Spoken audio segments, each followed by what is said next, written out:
Whoops, I forgot my background music.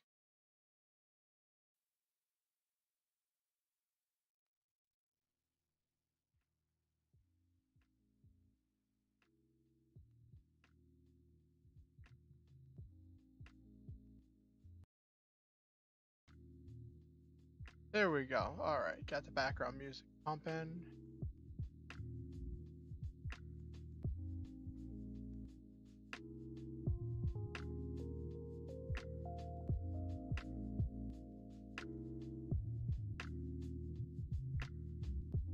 Now let's let people know the stream is live. Now I have a new place to let people know the stream is live. Now I can let them know through.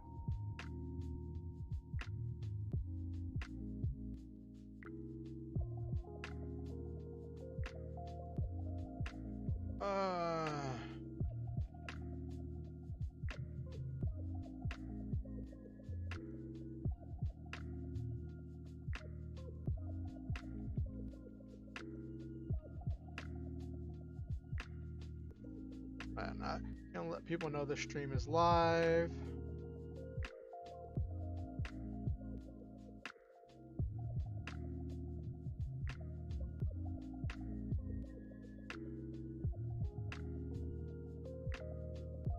Stream Elements bot is connected.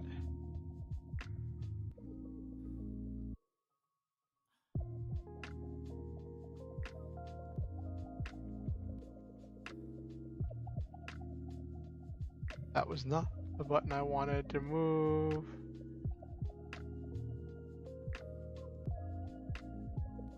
There we go. That's what I wanted.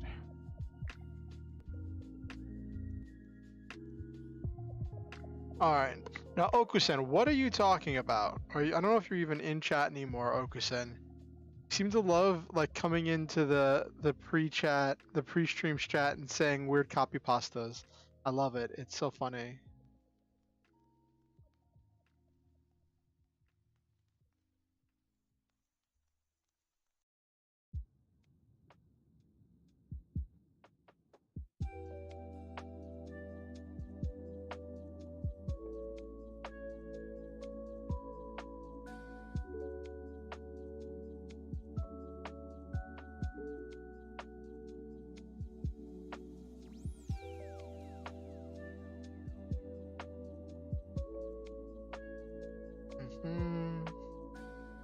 Actually, that's a little bit loud. Let me turn that down a little bit. Let me turn that down a hair.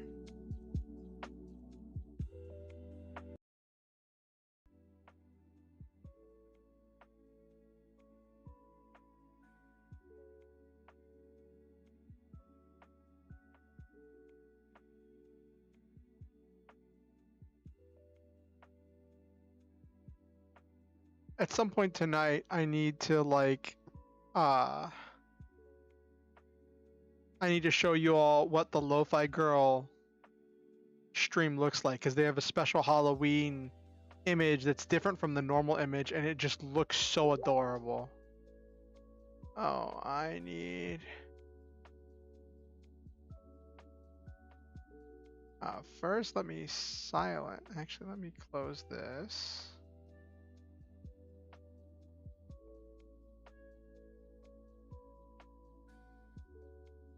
Okay.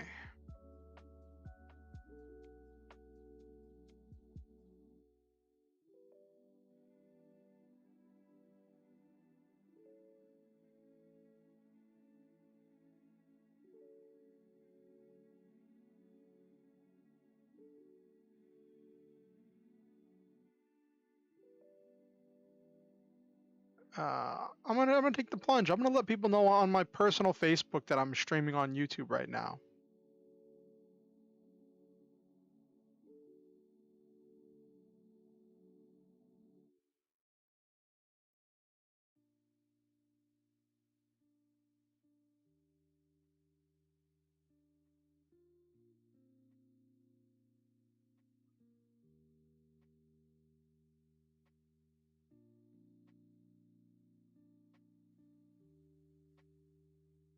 Hey, Happy Wolf. Yeah, yep, taking the plunge. Just gonna let people know.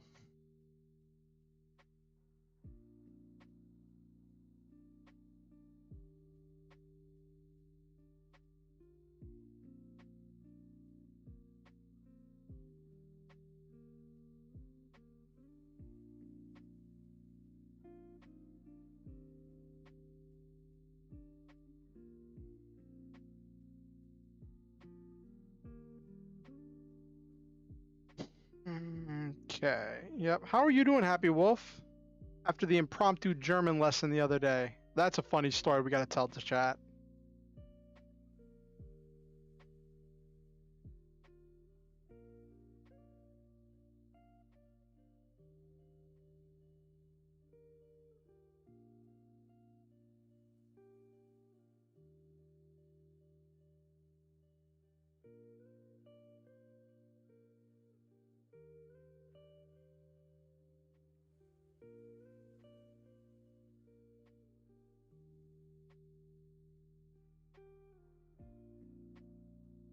Oh, you're about to sleep. I forgot. Isn't time different over there? Yeah. Oh my gosh. What is it with these 3 a.m.s? What is this with us crossing paths at 3 a.m.? What is that? What does that mean? Yes, it's Martian time, Okusen. It is definitely Martian time.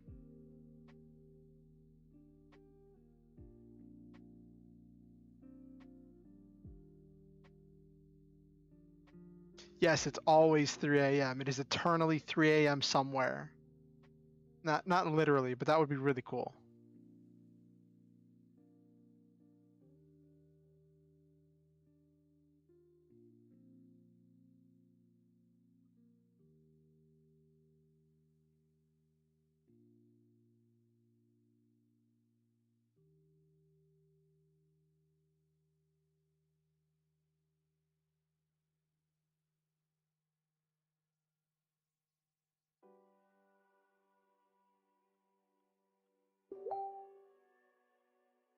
Oh my gosh. Sorry for the Facebook alert noise. But yes, it's always 3 a.m. somewhere. I'm just crafting this post to let people know to call me, not to call me by my actual name in stream. People gotta donate to find out my actual name because they find it out through PayPal.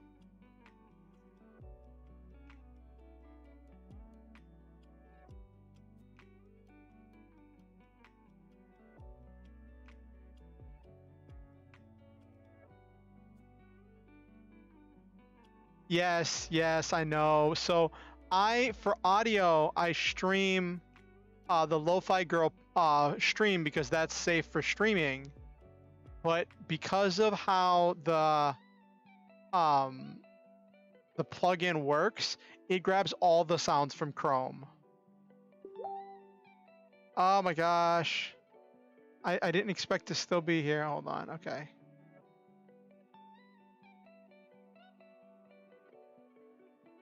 Guten Nacht. Getting rid of that.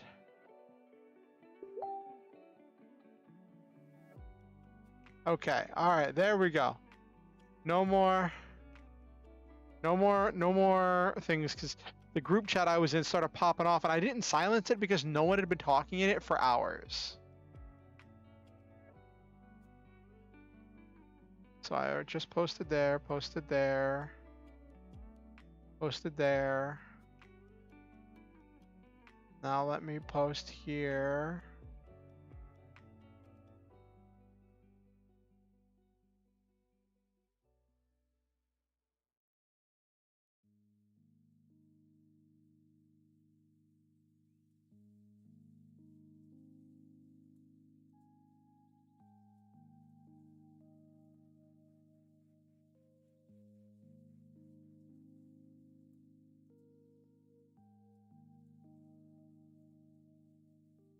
So I always post in my friends live links thing where we can share live links whenever I go live, and I realize it's just me and one other person, and like everyone probably has that channel muted.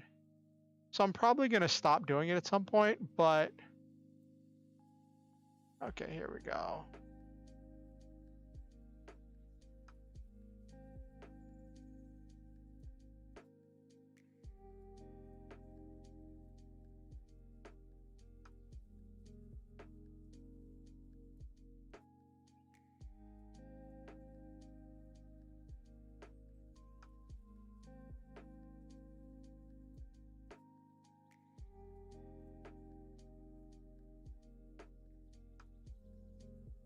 Spaceman out. All right, Happy Wolf. Goodbye.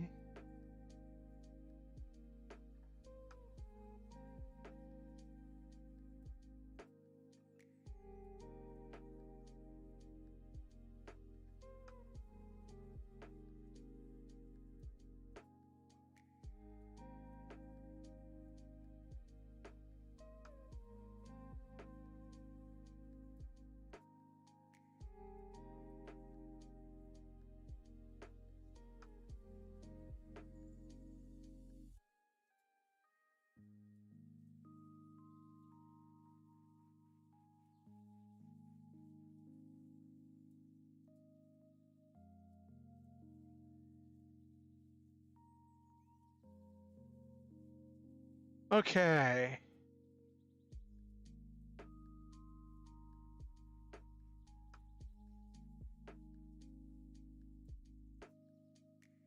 All right.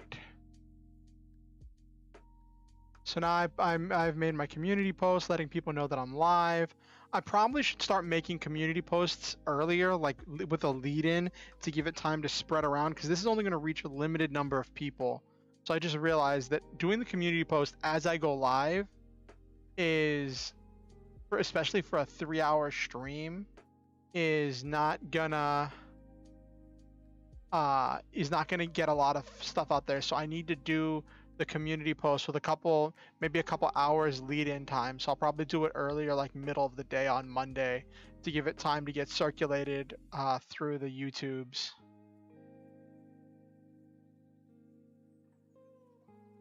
Okay.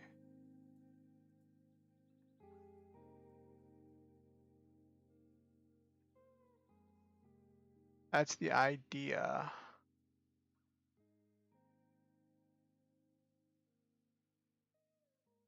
Come on. All right, there we go. Cool. All right.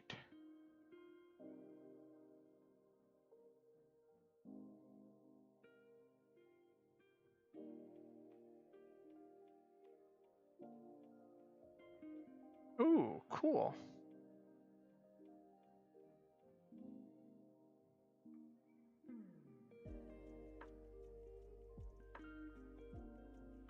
All right, let me get to this, get this set up. All right. Only person I haven't alerted about stream tonight is Silva, but Silva should see my Facebook post. Anyway, let's get this started. Enough stalling. It's been almost 15 minutes as I've been struggling with different things. Hello? There we go. Okay. All right. Cool. Awesome. Yeah, so it's one interesting thing with having my Discord tags out there and not like locking the Discord behind like some kind of a paywall, like having the Discord be like Patreon exclusive or anything like that, is that like anybody can join the Discord. Anyone can find me on Discord, right? And I think yeah, I did tell you about this, Okusen, where earlier today I had this experience where like I tried to make a joke. Somebody was talking about someone was talking about some racism stuff that was happening, and at the end they're like, you know, here's to all the artists who put in the effort to do art of people with darker skin tones, right? And so I made the joke, and I was like, yeah, you know, if I want to get an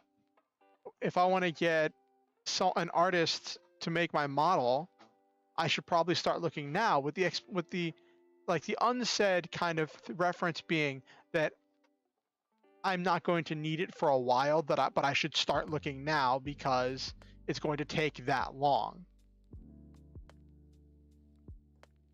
And then I got bombarded with people, and I had someone join. Instead of sending me a message on Twitter, they went to Discord from the link on my Twitter, and then started sending me Discord DMs. And like, it was effective. It got my attention. I accidentally responded to them because I thought that they were I accidentally responded to the Discord DM because I thought that they were on my server. If I hadn't thought that they were on my server posting, I don't think I would have responded. Because on my notifications on my phone, it showed person has entered server, then it says person has posted a GIF. And I thought, oh, they must have posted that in general. So I just start like up with some general conversation, and it ends up that they're just in need of some emergency commissions. I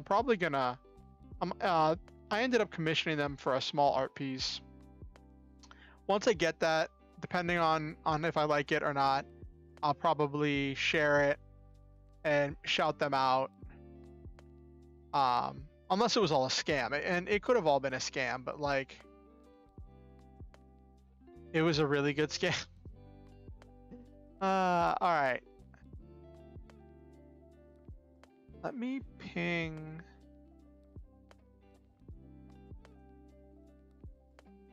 Hello, JMKE Edits. What do I call you? Can I just call you Edits? Edits? Or JM Kedits?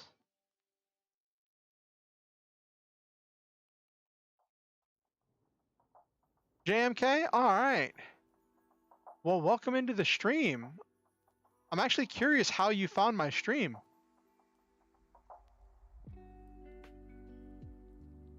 I always like to know how people are finding me. It's always exciting.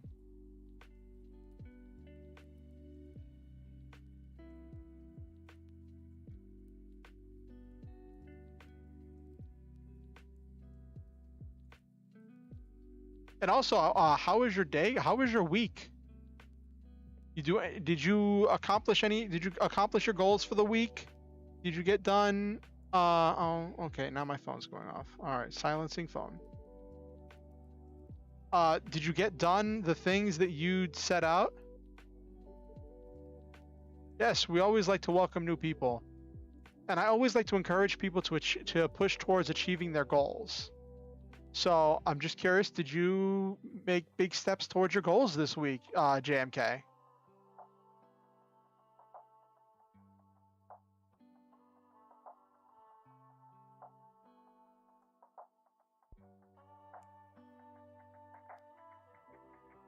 And what about you, Okusen? Did you make any steps towards your goals? I know you had some interesting goals. We had some interesting goofy times the other night, working on some memes and some picture edits. But I'm curious if you had any other goals and things you were working on this week that you made progress on, Okusen.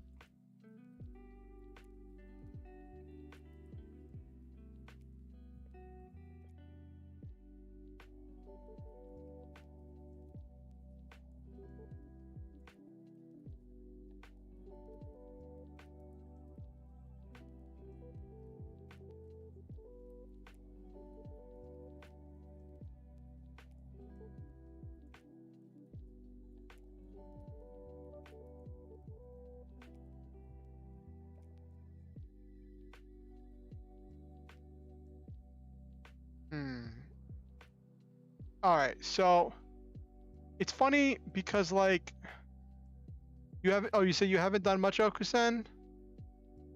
I'm curious, are you listening from work, Okusen? I could have swore you had work today, or that might have been a different day.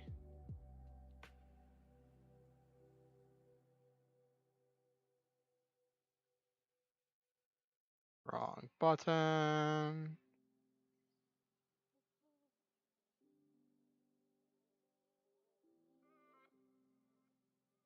Ah, Monday to Thursday. So today is your day off.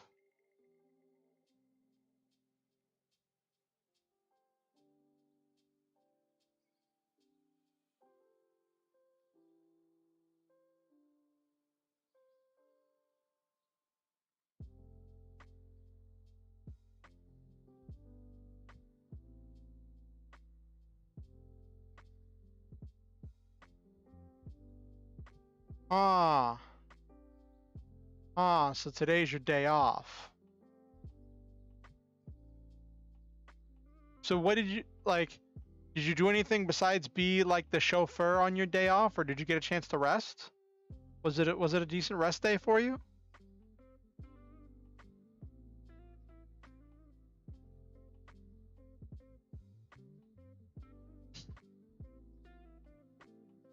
You did not make up any sleep. No.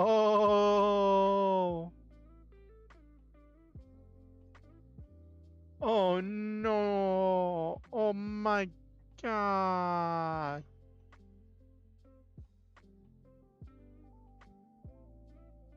Uh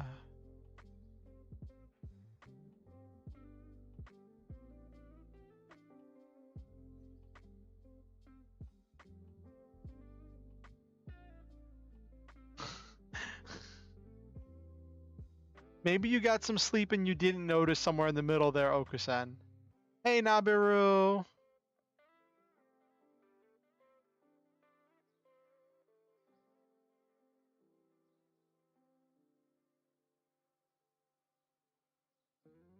Getting close to 1,000 hours of Mountain Blade. Ooh, that's exciting, Okusen. Like getting 1,000 hours in any one game is definitely something to celebrate. That's a lot of dedication and effort.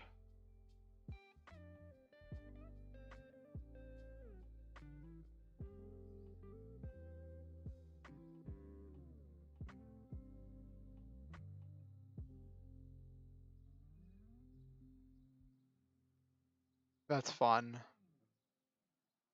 So what about you, Nabiru? Did you have any goals you wanted to accomplish for this week that you got done? I guess I'll share a little bit about my week. It's been interesting because I haven't gotten any work done on the mood boards for my course. So that's one thing I fell behind on. Um Overlord has knights in really thick armor, which is like a medieval equivalent of a mech without a golem. Um, but I've watched the first episode and I've watched clips here and there. I'm familiar with most of the general. Yeah, it has constructs and big armor, which are kind of a substitute. Um, So I'm familiar with a lot of the major-ish story beats of the idea. I'm aware of the premise. Um, because like I said, I watched the first episode.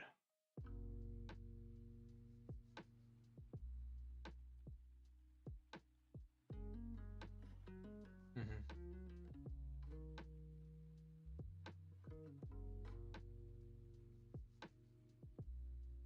Uh,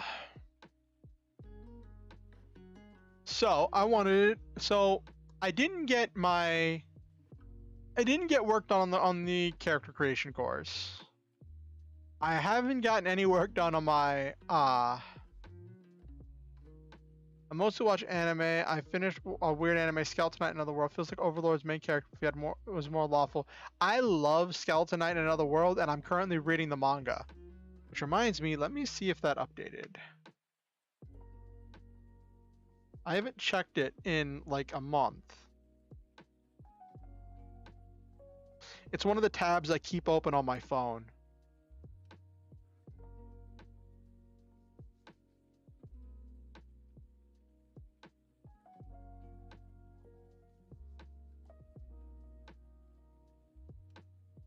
Is Skeleton Knight in Another World? I think they're great. Um,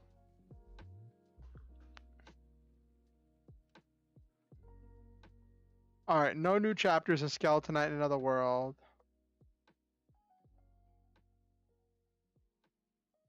Let me see if there's anything in The Red Ranger Became an Adventurer in Another World.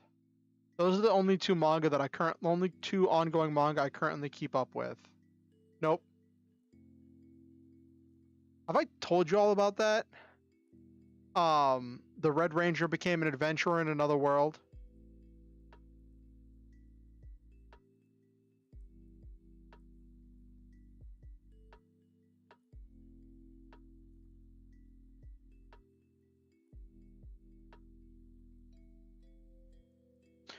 Have you heard of that? Have you heard of that manga, Nabaru? It doesn't have an anime. Hmm. I like it. Um, and honestly, um, well, yeah, it was really slow coming out at first. It was really, really slow coming out at first, and now it's kind of like a drip feed of content from that. Um,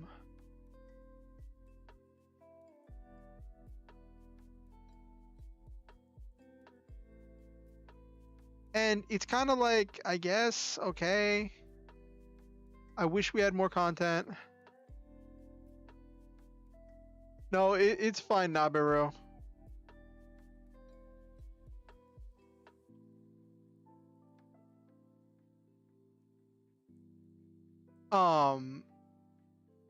But my one problem with the Red Ranger became an adventure in another world is that it's not based on any one specific Sentai season, any one specific Sentai or Power Ranger season. It's based on this new Sentai season that they came up with specifically for the manga. That is obviously not. It is obviously, since it's for the manga, it's not related or connected at all to any pre-existing Sentai at all. So you'd expect they would just use this really basic, generic stuff for it. But as the story's going on and we're learning more about the Red Ranger's backstory and about like his powers and stuff that goes on in his world, it's just like, I really want to watch that Sentai season that he came from. I really want to watch that. Like, if they made a manga that was a prequel dealing with his fights in the previous world before he got sent to this world, I think I would read that.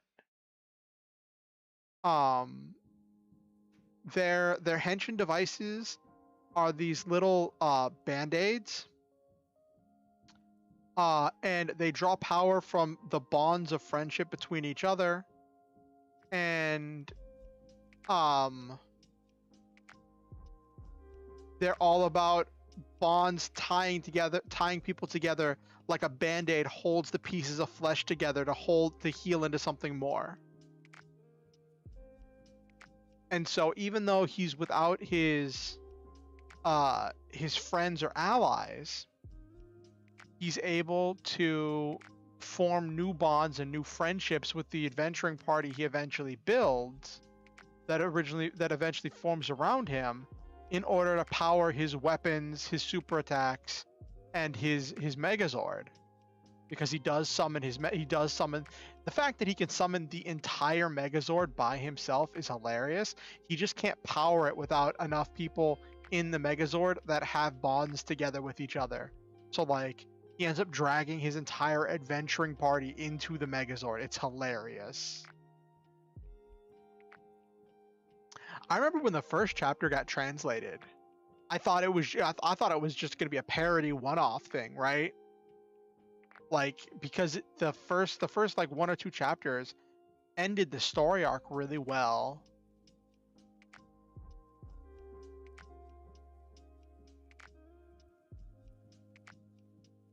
Right? It's really cool. And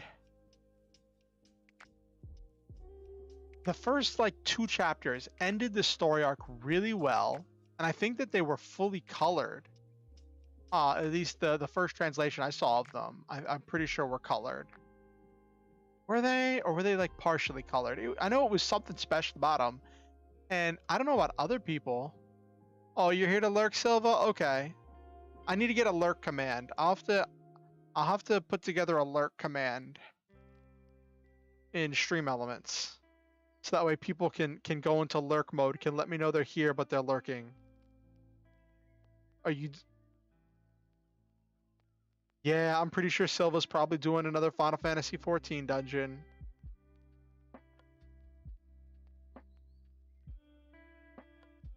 No judgment of the Silva.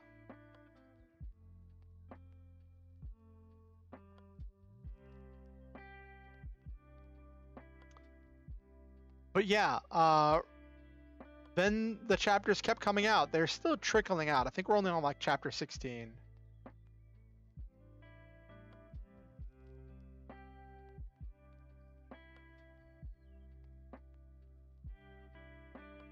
Heh. It's okay, Silva. We know that you have an addiction, but we're not gonna form an intervention yet. I know a couple henshin. I'm curious if you've seen now. What what do you mean a couple henshin? You mean there's a couple henshin isekais?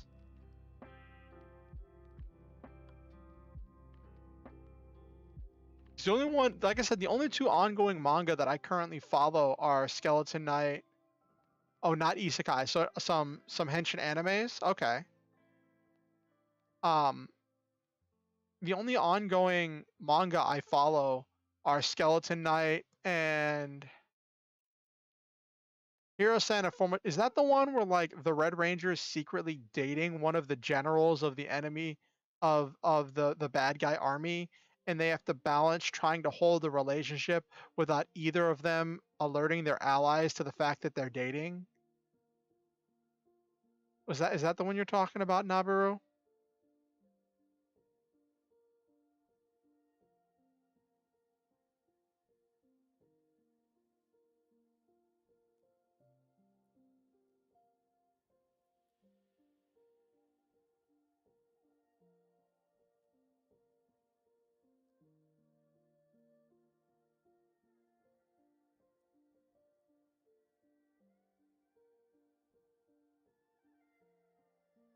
Ooh, that so it's a completely different one.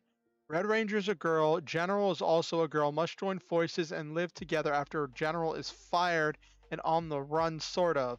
So, what happened to the rest of the Red Rangers team?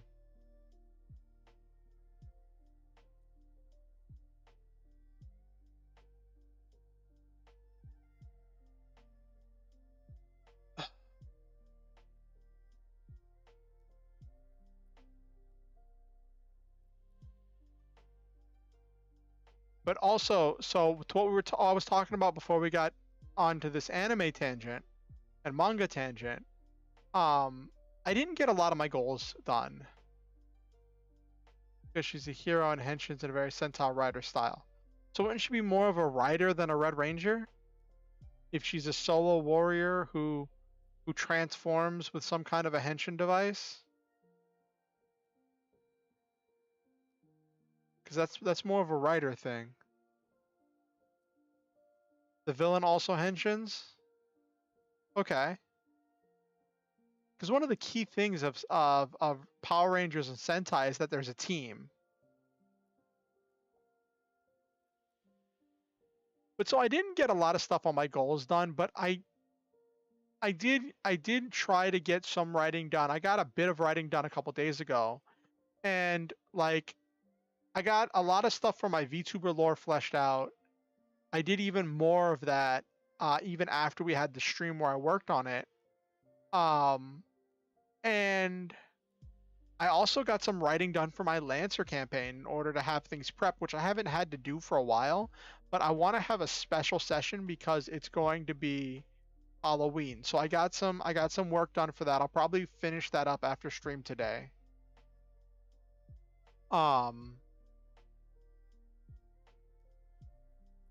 So that's already yawning at the start of the stream. Not a good look.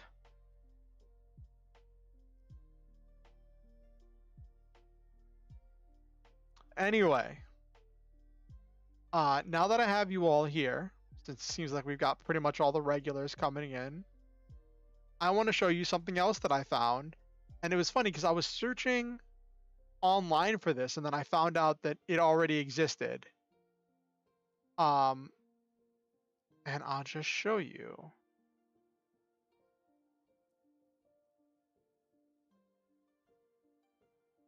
Ta-da! Ka-ching!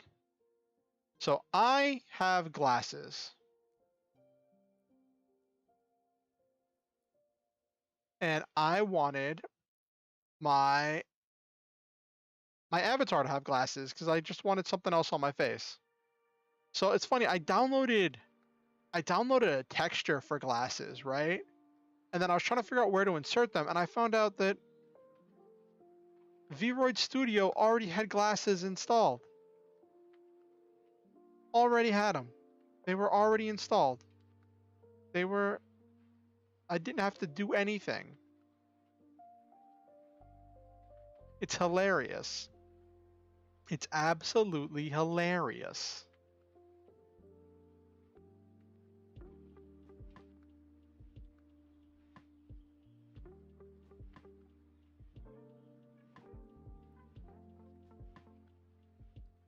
Favorite parody-like Ranger team gonna be the Twin Tail, which has a male main character forced to be red. His mother dreamed of being a magical girl, and his father dreamed of being red.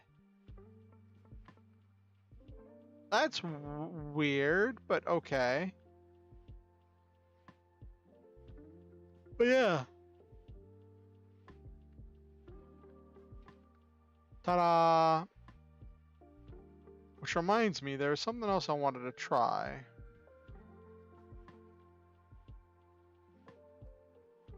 Is there a way?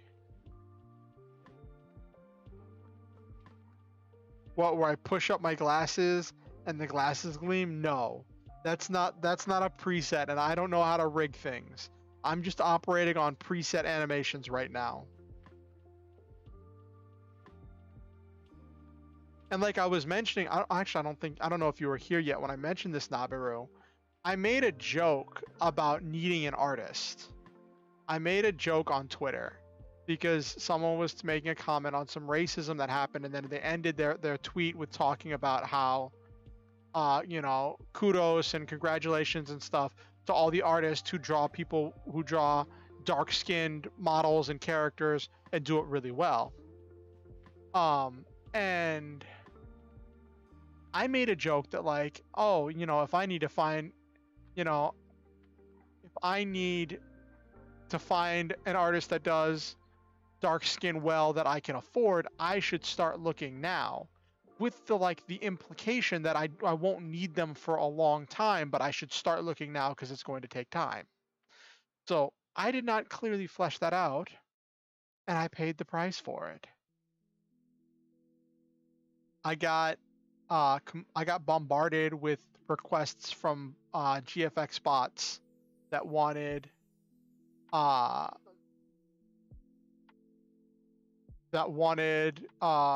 to air quotes make art for me,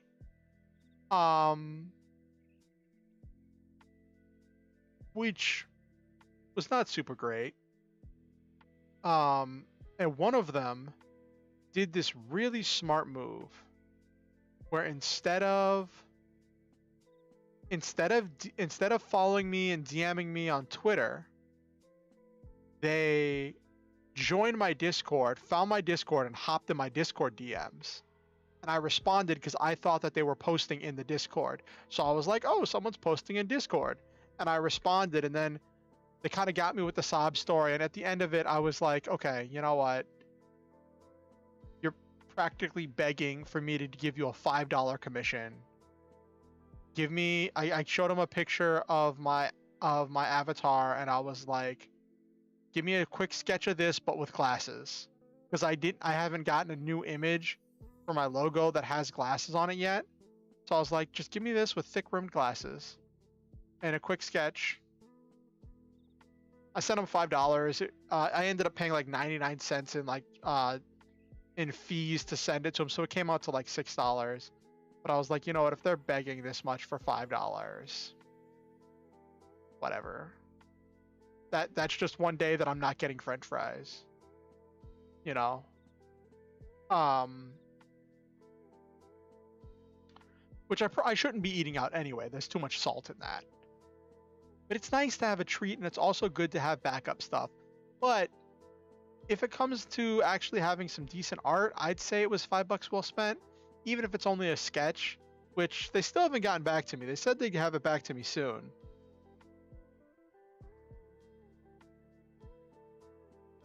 If I don't hear anything back from them, I'll probably message them sometime tomorrow.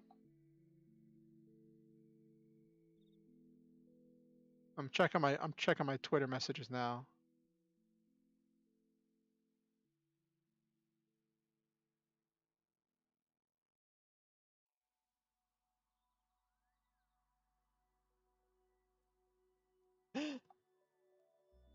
I have a mecha. Will one day you be able to transform/change when my glasses come off? I would think it'd be even funnier if so I have this idea. I have this idea that like right now my character's in casual street clothes because I don't have my mech. Yes, it is also a trope. I acknowledge that, Nabiru.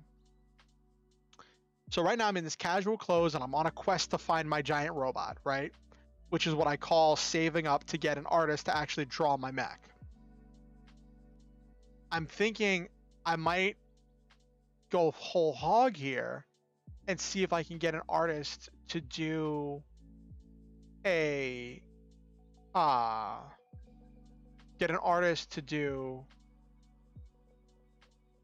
a whatchamacallit, a VTuber avatar for me. See if I can get a live 2D avatar, find out how much that costs, because I know those things cost like a lot of money. But if I can get a one that doesn't have to have a lot of rigging or a lot of movement, doesn't have to have a lot of layers, just some simple head motion would probably be enough for me. And get one of those, but get one where my character is in some kind of like a sci-fi pilot suit with like armor and stuff. With maybe get a removable helmet or something.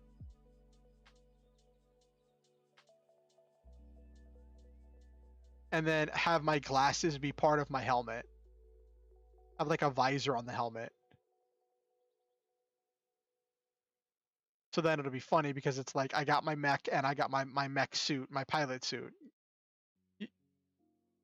I was just thinking that might work for like the whole rebrand thing. Not rebrand. It's not a rebrand.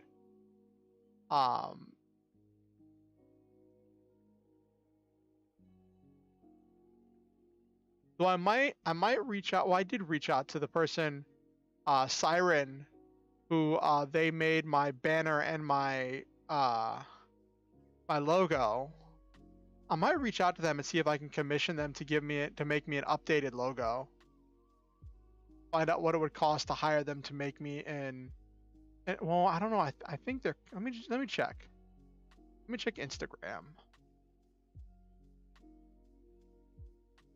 Because I remember Siren's like DreamWorks on there, allegoric Siren. Here we go.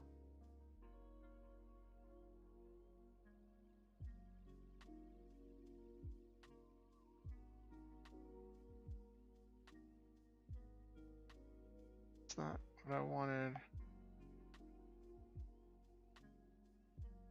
I want to watch their story. I just want to like look at their page.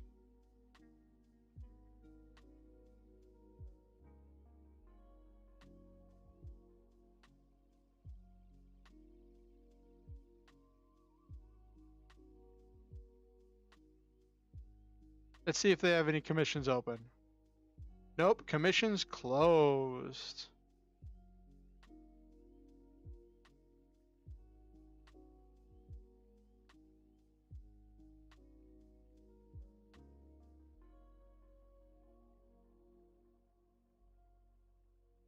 Yep, his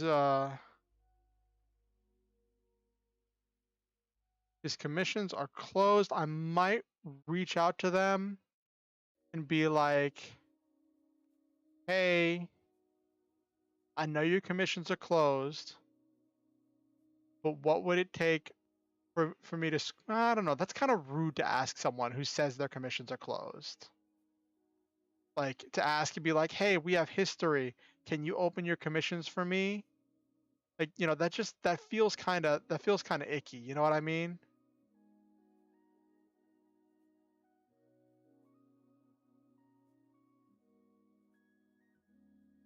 All right, and you. But yeah, Nabiru, did you have any goals for this week that you feel like you accomplished?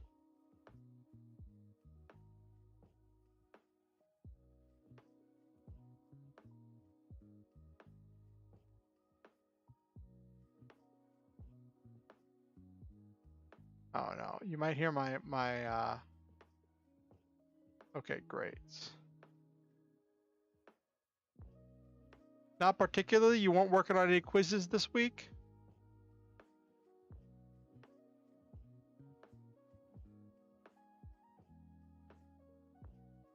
Okay.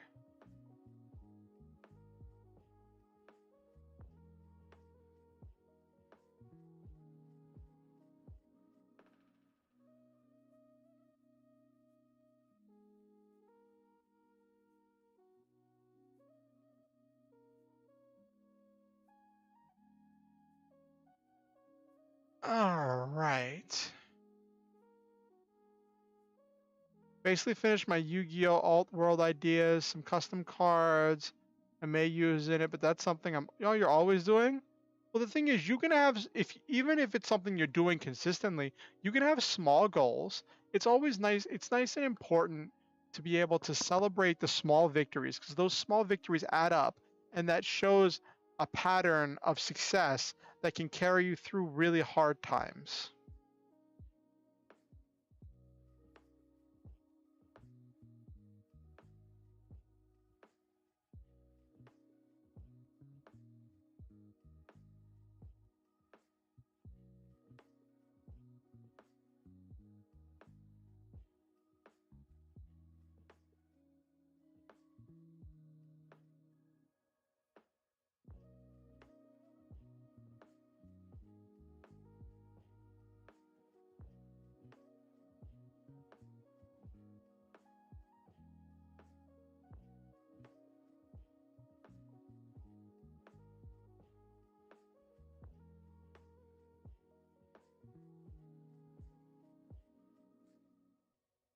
Oh, you have a lot of idle work. Okay, Nabaru.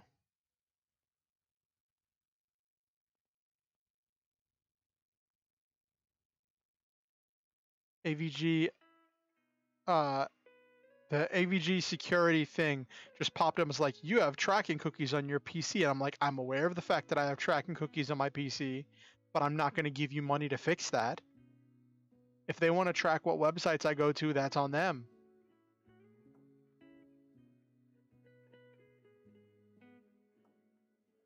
Listen, I refuse to go through the effort to set up a PayPal business account in order to keep my real name secret. Like, you really think at this point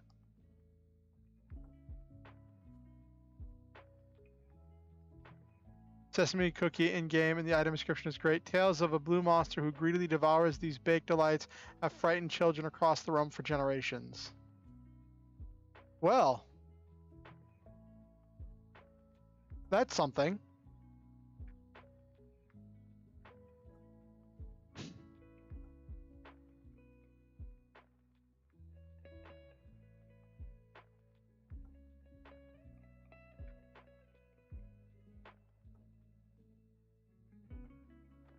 Yes, Cookie Monster is canon to Final Fantasy.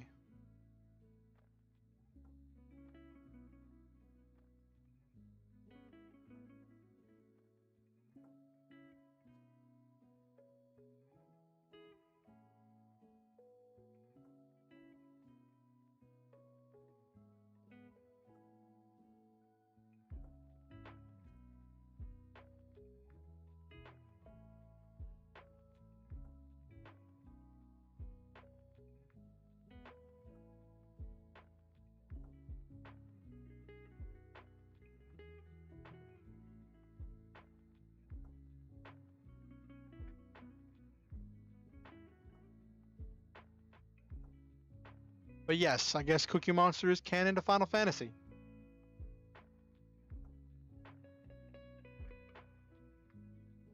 Yes, Cookie Monster is blue.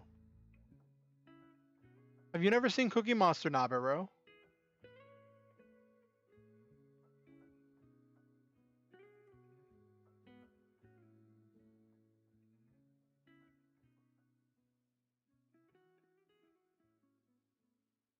Yeah, tales of a blue monster who greedily devours these baked delights have frightened children across the realm for generations. Yeah, but have you ever seen Cookie Monster, Nabiru?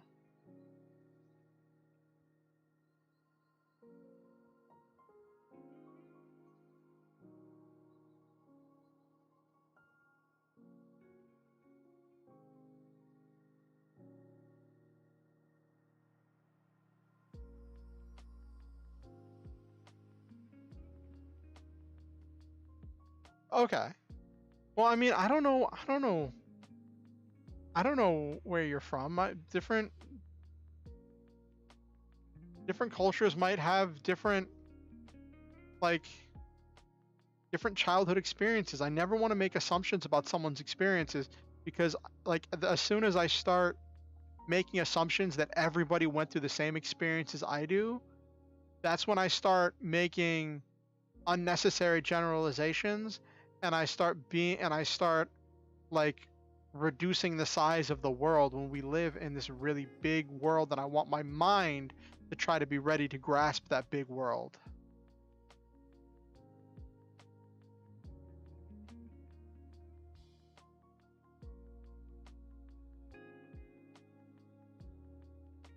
Hmm.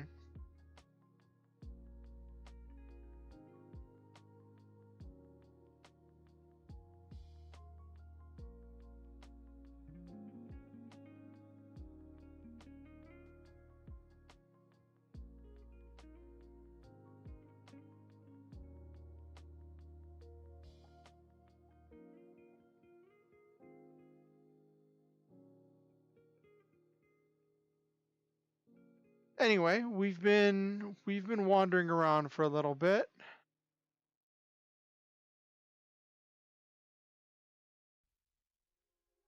Let's get this going.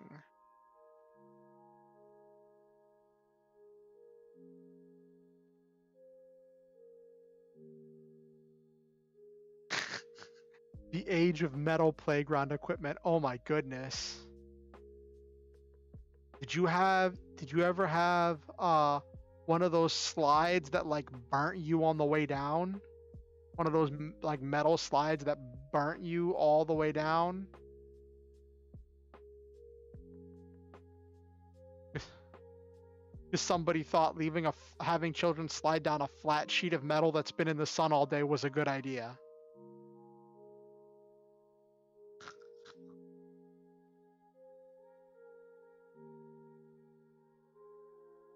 Then they moved to the plastic ones.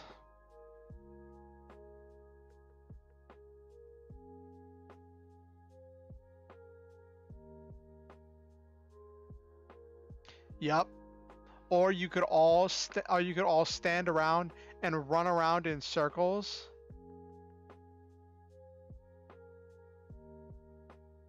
No railing, all metal. Yes. Or you could I think what we used to do is like you'd run around. What was it? Or did I see other people do it? I might not have done it myself.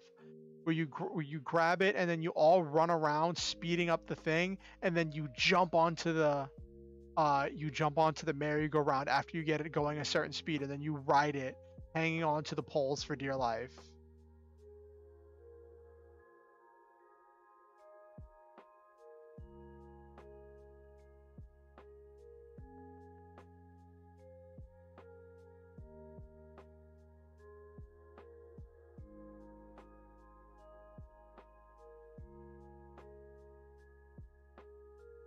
Yep, those were the days.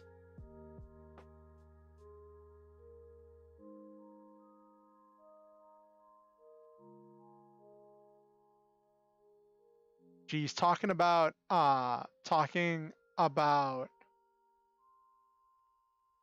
Oh, that's cool, Nabiru.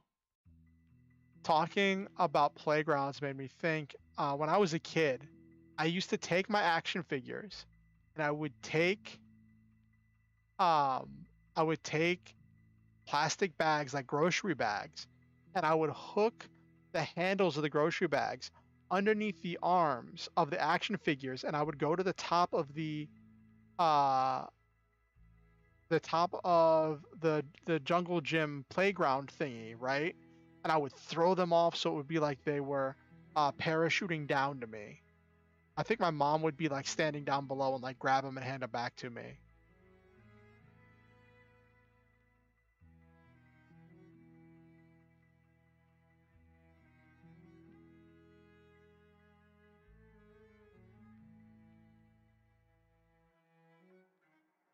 Oh goodness, Nabiru.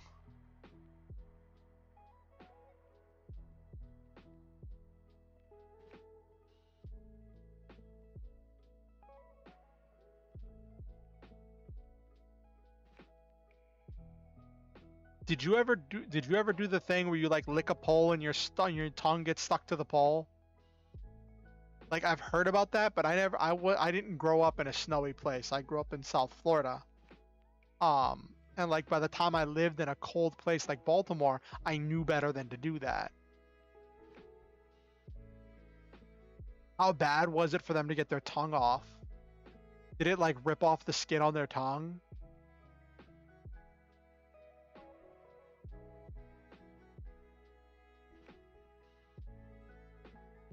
Gotta pour hot water. Okay, so they were just stuck there till someone could get hot water. Oh, what did you do, Nabiru?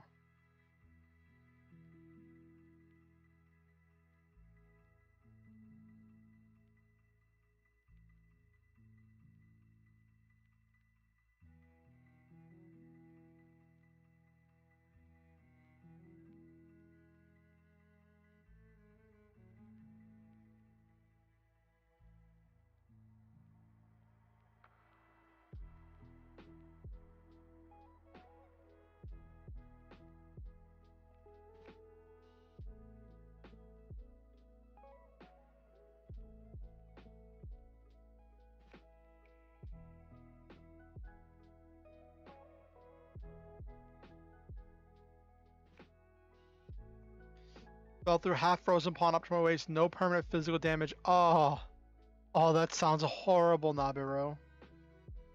My stepdad, I call him my dad because he raised me. Um, he uh when he was a kid, I think he like jumped through the ice to save someone who fell down, and because he was under the ice, he was like a young adult at the time. I think that's how that happened. He like couldn't hear out of one ear because of it.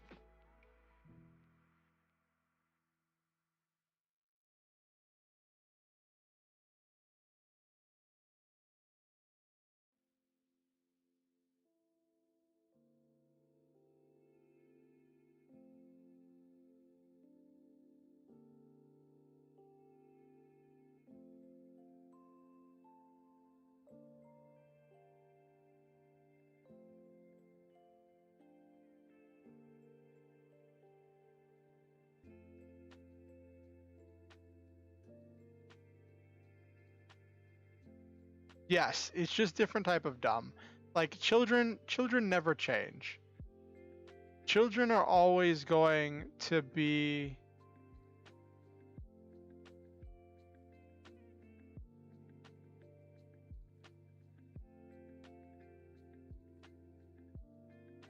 Yeah. Wow, did the auto mod catch your thing because you mentioned kids? What? Maybe because you mentioned. Oh wait, hold on.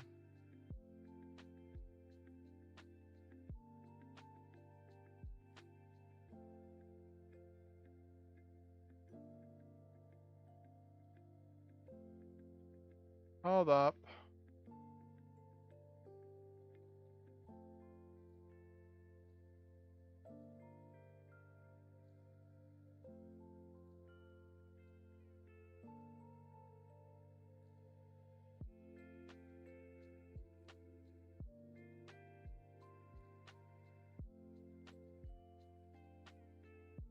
I'm glad that that's easy to do now that I have a second monitor.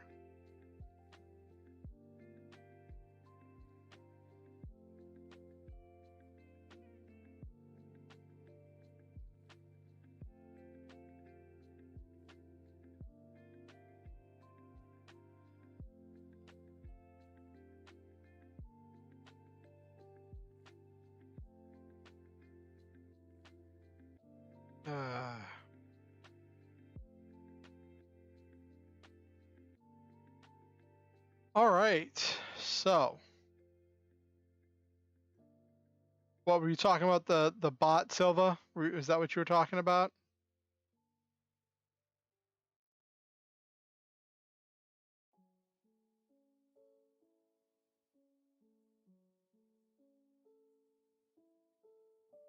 Yeah.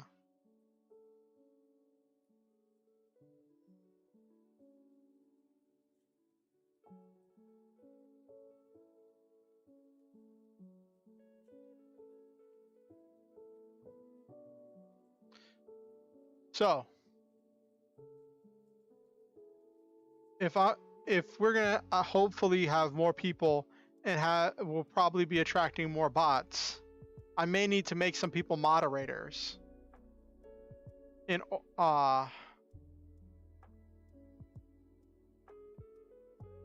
that's funny, Nabiru.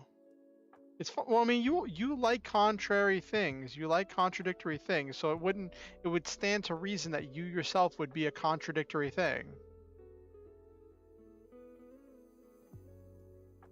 At some point, I may need to make some of you moderators.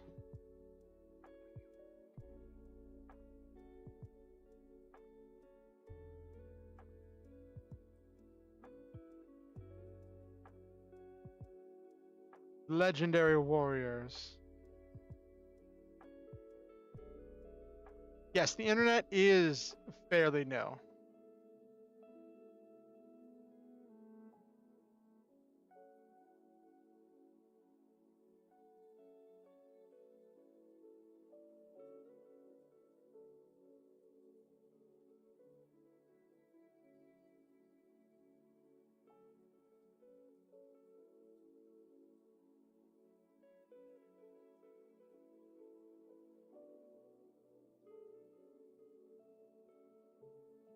All right. Let's move to the writing portion of tonight's writing stream. First, though,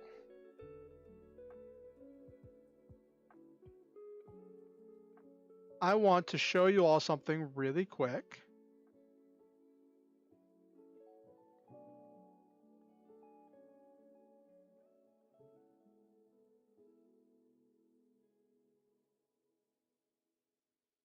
Look at this. This is what I was talking about with Lofi Girl being like in the Halloween costume. You see what I was talking about? As like some kind of like witch or something. I think that's adorable.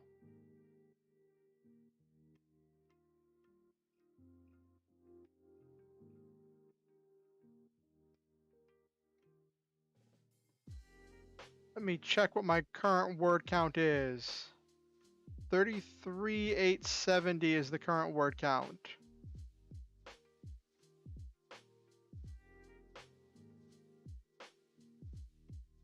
I believe it.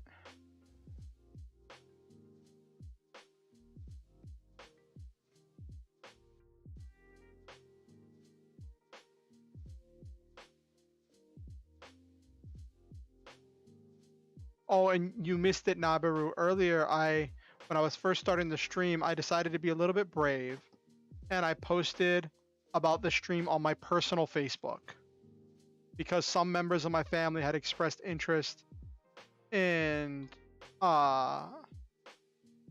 subscribing to my YouTube because I made a tweet. Not a tweet. I made a Facebook post about when I got the community. Oh, that's one thing I forgot to talk about. That's one thing I should have talked about that actually ate up a bunch of time. It ate up a bunch of time this week. Somehow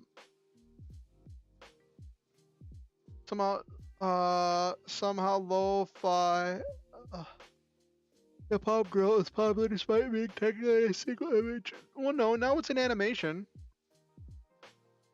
It's an animation now in the stream. Fun fact, I used to listen to Lofi Girl when I was working for this scam artist of an old dude. And there was one part where like I was in his retirement home room and we were working on something, and so I put on Lo-Fi Girl on my phone so I can play stuff, but he didn't see very well. So he saw the image of Lo-Fi Girl and he thought it was a picture of my daughter. And I'm like, I don't have any kids. I'm like, I don't have any kids. I didn't know how to explain to him who Lo-Fi Girl was.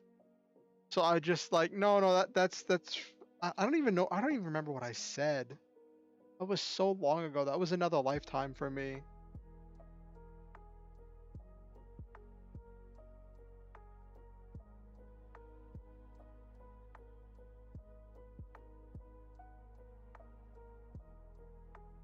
But yes, it was hilarious.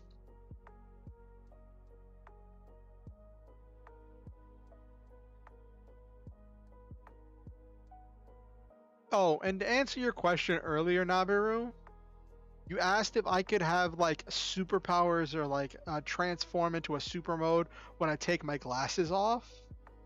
And like, if anything, I feel weaker when my glasses are off because I can't see. Yes, waifu simping is a long-standing tradition.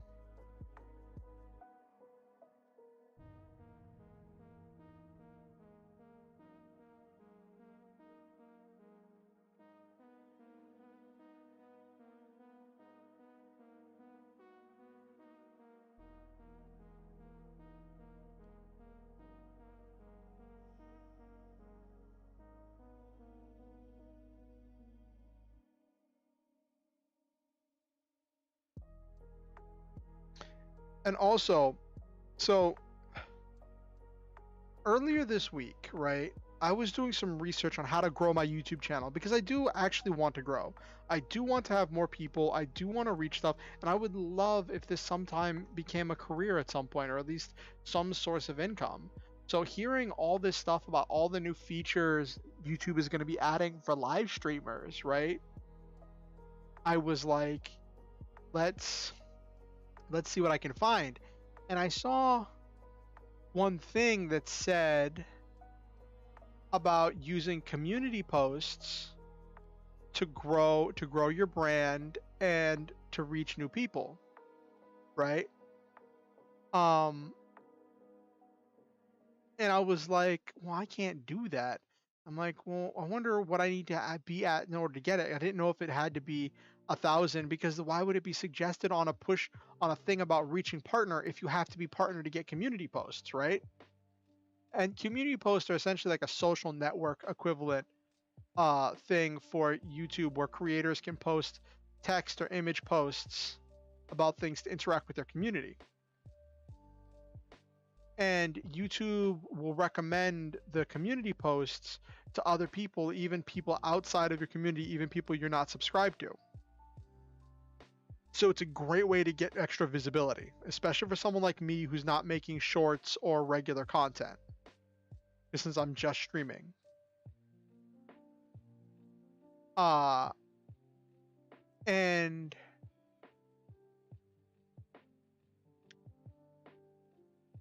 so I go to look it up, on my page, and then I see that I have the option to create a post. I'm like, that wasn't there before.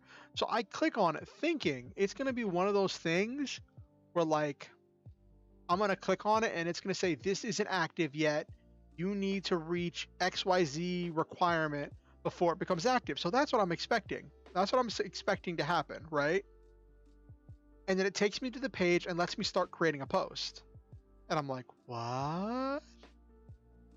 And I sifted through my notifications and it told me that advanced features, which are posts, community posts, had been turned on 17 minutes before then. So it was like 15 minutes before I'd started looking for them. They had been turned on for me for some unknown reason. The original requirement was 500 subs, which I'm not at. I would like to be at 500 subs, but I'm not at it, right? And my sub number is kind of disingenuous because like about 100 of those are from my League of Legends days and people who don't follow or interact with my current content, and another 100 of those are mutants and masterminds people, and I'd say only like 20 or so, maybe 20 to 30 of uh my subscribers are actual people who follow some of my more recent content. Yeah, that is normal, and you just having 3/4 or 4/5, I'd say, of my sub count just be completely like have me silenced, not pay attention to my stuff at all is a little bit discouraging.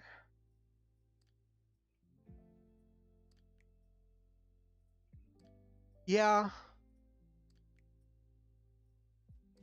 I hear that next year, um, at some point, YouTube is going to be rolling out some new ways to join the YouTube Partner Program for smaller creators. So I'm hoping it'll be some kind of like affiliate,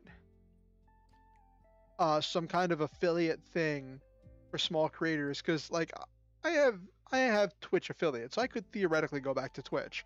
I'm confident that you all would come with me. Um, but I like it here on YouTube. To like I like not having to constantly download my VOD and then re-upload my VOD if I want it to be saved somewhere else. Like I do actually get extra views on my VODs after I complete them.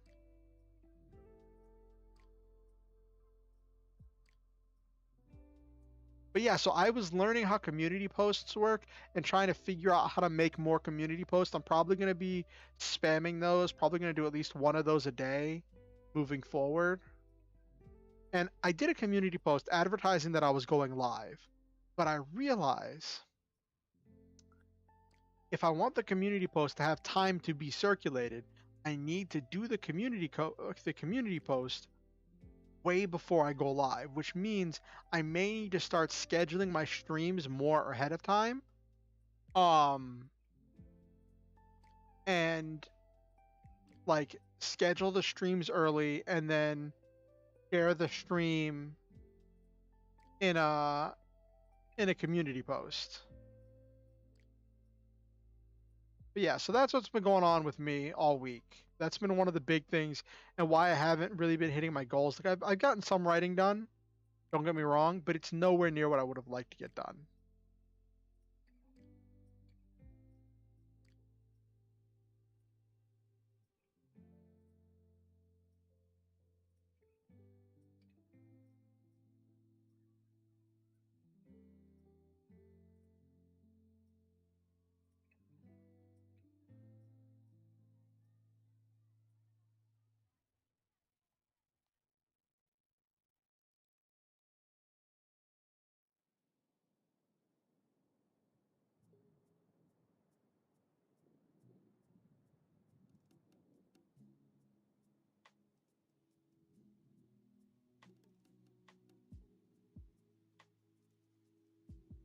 All right.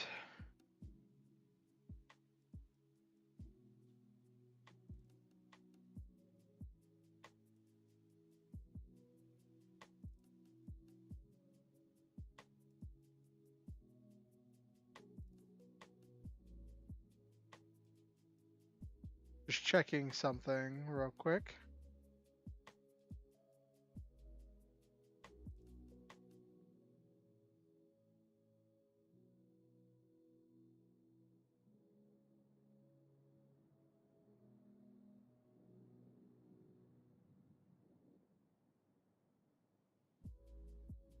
Hmm.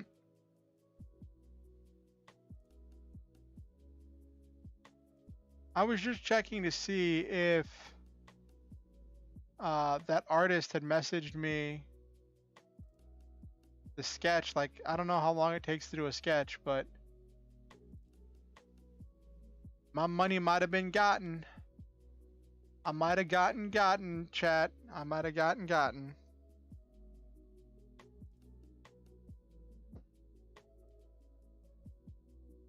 Ah. Hey, Jay, how are you doing? How's work going on your light novel? I remember last time you were in chat, you said you'd completed 2 more chapters of it. How's it going? How's it coming together?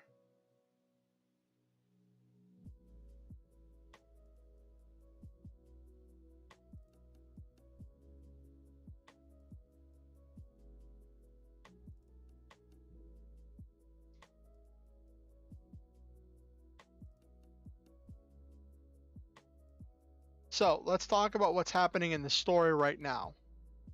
I ended up splitting up chapter 11 into chapter 11 and chapter 12 because I felt like they weren't fitting properly, and there was a place I wanted to get to, but I just couldn't get there. I kept getting lost because there were so many other things I needed to get done before I get there. And what I'm trying to get to is the point at which Hazel decides that he's not going to keep going to work anymore, that he's going to be committed full time to the cause, that he picks up his ship from where he has it docked at airshippers and gets it converted into a warship, right? In order to start running missions on his own, running missions with the rebellion instead of just planning them. But I don't want to be narrating or telling the story of events that one of my 2 main characters isn't at. So since neither of my main characters are at the initial attacks, I skip over them, which feels kind of weird because it's like you're here for some high flying action, and it's like, no, we'll get there. I just want to make sure I deliver whenever I do get there. But it's just been a lot of build up to get there. So then whenever everyone's getting ready for this first attack, we jump to a couple weeks later, at which point 2 attacks have successfully gone on in order to attack the facilities, creating the anti-humanity bomb.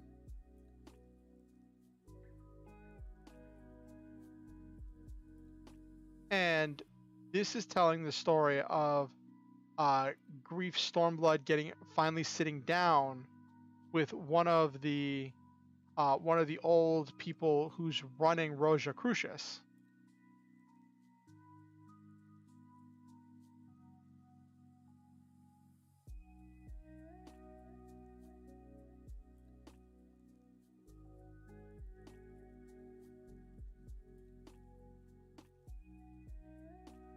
And you have Grief and Phlox at a bar on the ground discussing with this. And I might end the chapter here. How many words is this chapter?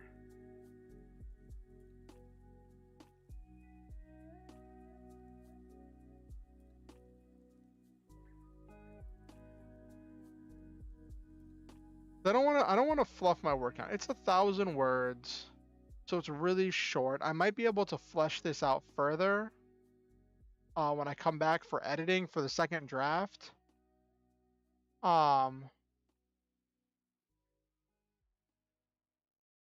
Yes, I know, you've told me, Silva.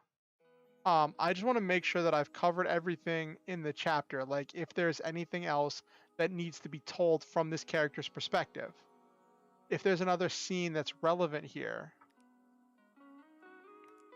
I'm probably gonna do another bit of words dealing with because I want to have this scene where Grief Stormblood is explaining to her crew what's happening, and I want the crew's reaction to be something that is actually displayed, because that is something that's going to be very important. So I'm gonna do that.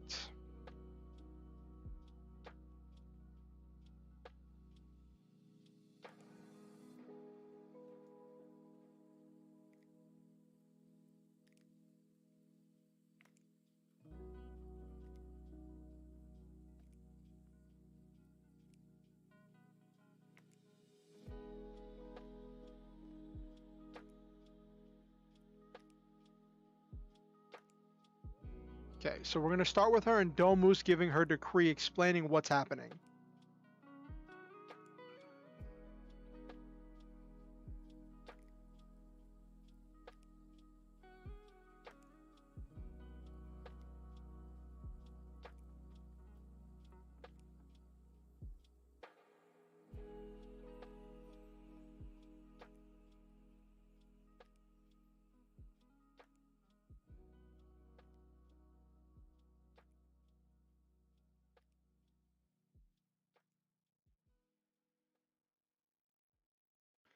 Okay.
Why did I name this person Juniper? Yeah, Juniper.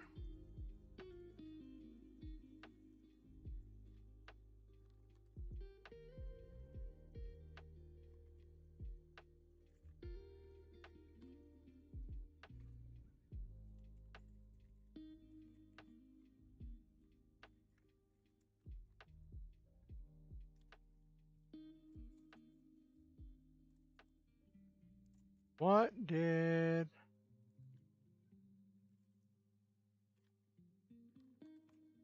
What were Privateer's papers called? Mission?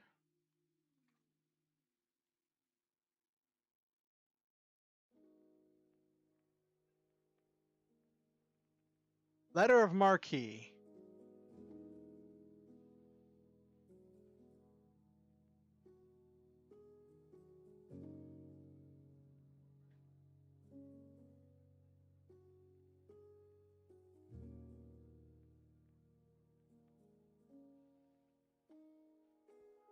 That's what I'm looking for. Okay.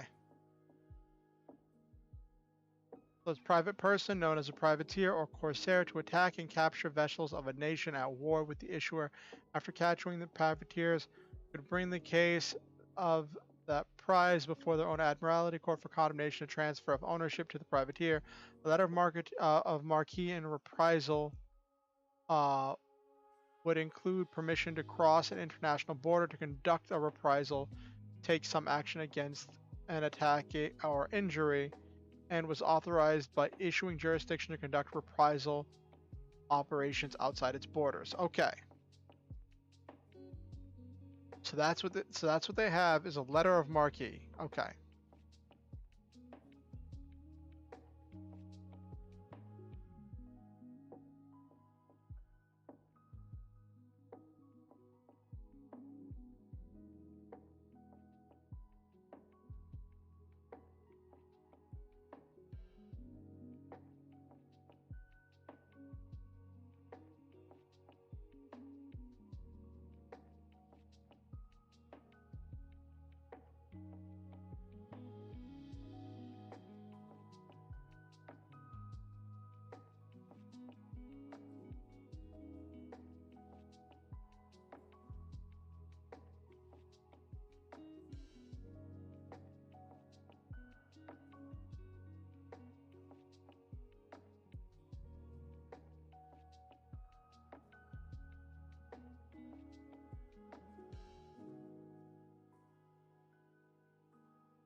I'm giving this one some broken English because to represent someone who's just been fighting their whole life. Like um I'm definitely leaning into this idea that because she was the revolutionary, she was a skilled orator. So Grief Stormblood speaks this very clean and proper English, whereas a lot of the like some of the less educated pirates won't, but they're still accepted.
So here she's explaining her plan that like because someone's asking, how do we know they're not going to double cross us? Because there's a whole lot of trust in this.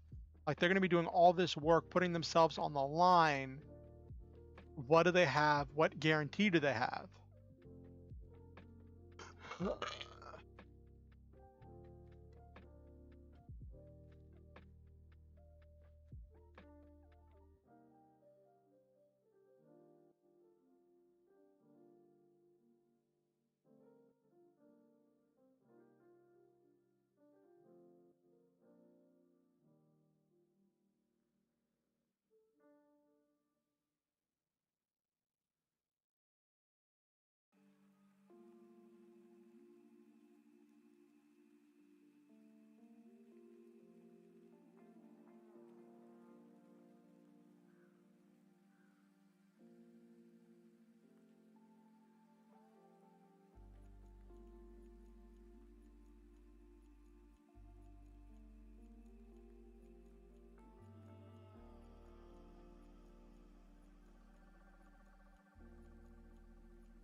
Actually, let me look up this term zero-sum game, because I want to make sure I'm using this properly.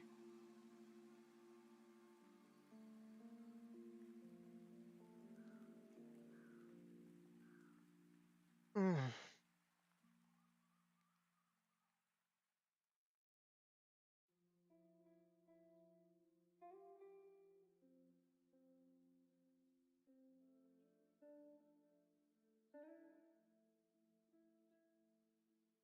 Okay, for everyone for everything that succeeds, something else loses.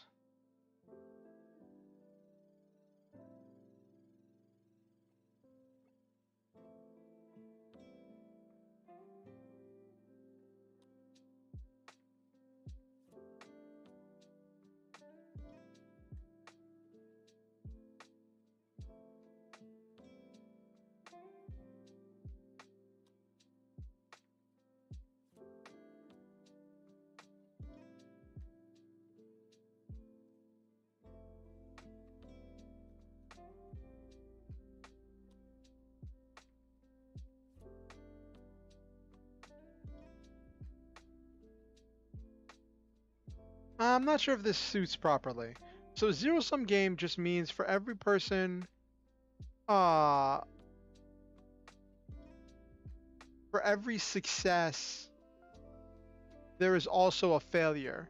So that way there's nothing new gained, right? Um, there's no new benefit. For every person who wins, there's going to be a loser. So how she's using it is she's saying every new advancement creates a problem, creates one problem, and well, it's every new advancement solves one problem while creating another problem. So the number of problems doesn't change. The number, uh, and each new advancement doesn't take humanity in a new direction or cause them to grow because all of their advancements are literally just um literally just answers to those other problems, right? And what's funny here is she's so close to hitting the nail on the head here, which is all of the advancements that have been released in the 20 years since Rosicrucius took over were advancements that Rosicrucius stifled and kept from being revealed to the public until they could reveal it and label it as progress. They could reveal it slowly over time and make it look like it's being invented because of this economic revolution in order to justify their actions. So if humanity hadn't developed, then of course every new development is only going to be released as it's needed in order to fill some problem that Rosicrucius sees in society. If Rosicrucius released everything at once, then theoretically humanity could develop into new and exciting ways. But they're drip feeding 1,000 years worth of advancement um, in order to string along the people into buying it.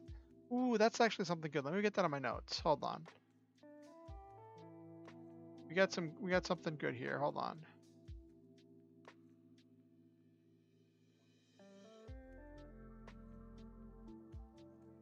Okay. Let's get some notes here.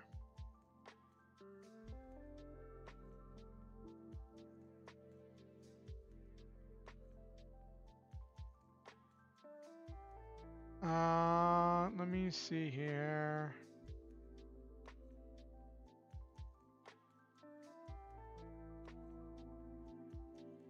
This is something I'm not really going with.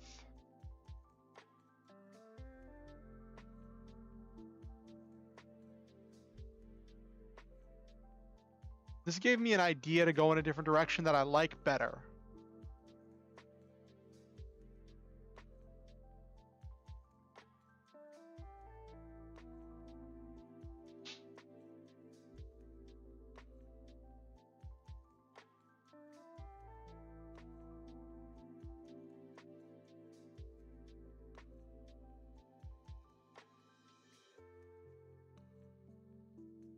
not going with this at all. I should probably start deleting ideas, or at least here, I'll put a...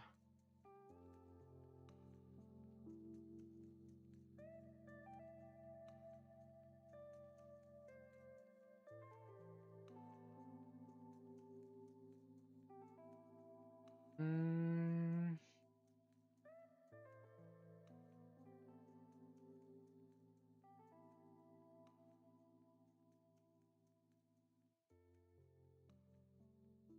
oh, I didn't make a note of this at all. Okay, I'll put it... I thought I had it listed somewhere.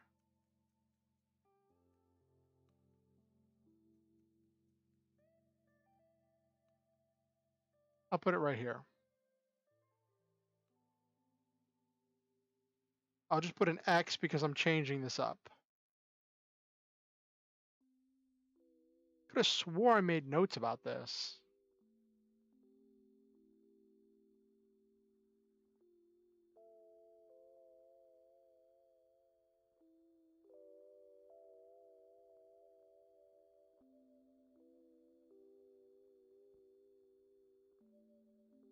Oh, okay.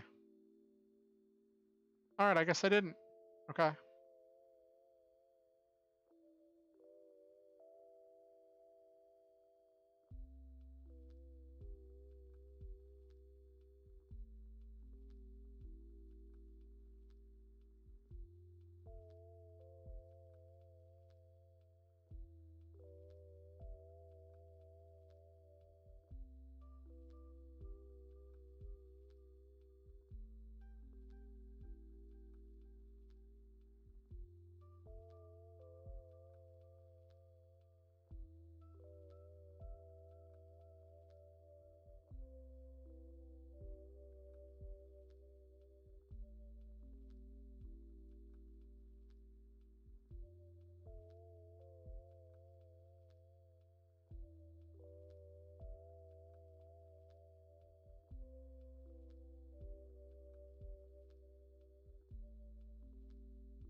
Mm,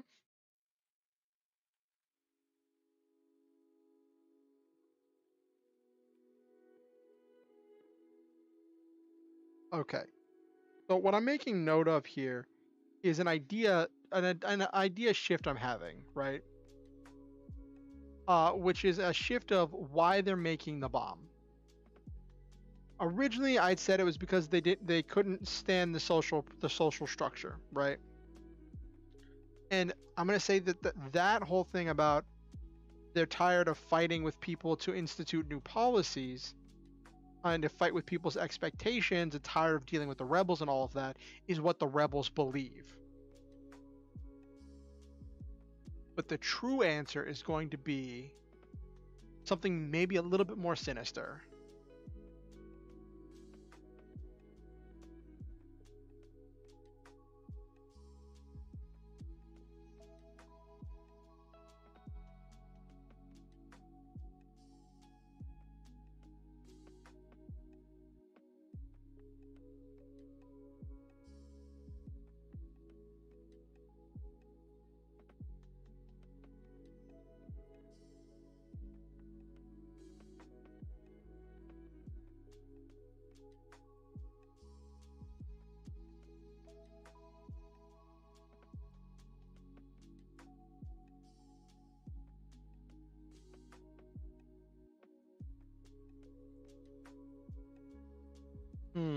Okay.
Okay, so this is talking about this idea, which kind of personifies a lot of this stuff that you saw with the Juniper, is that the leaders are getting old.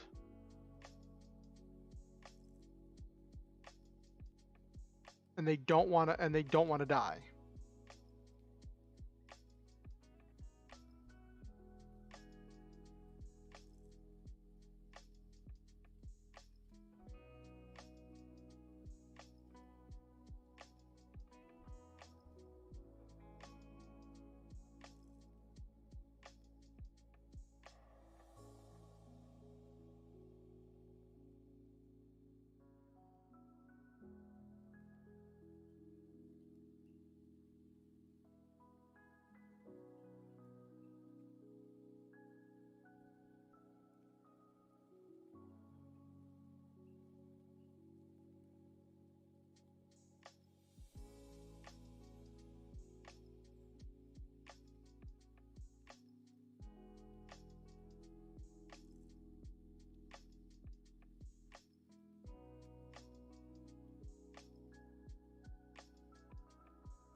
Okay.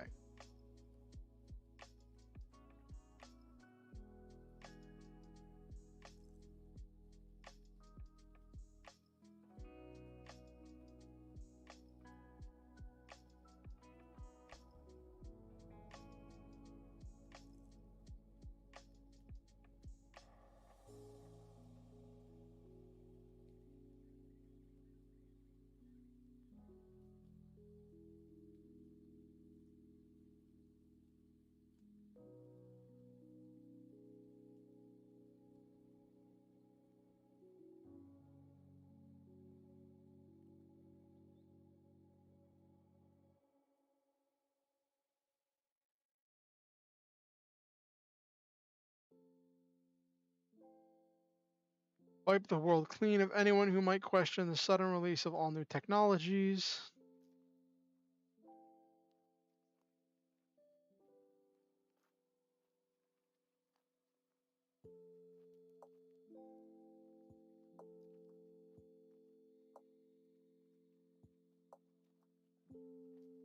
Anyone who might hold them accountable for...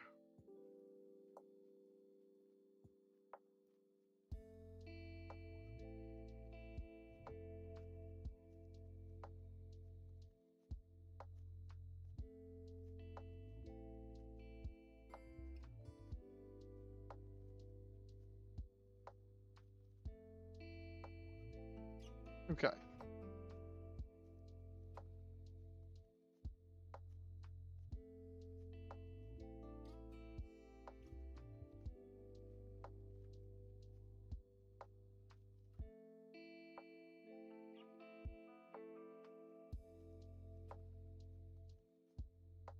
All right, so saying that they intend to restart society with all of those scientific developments completely enacted.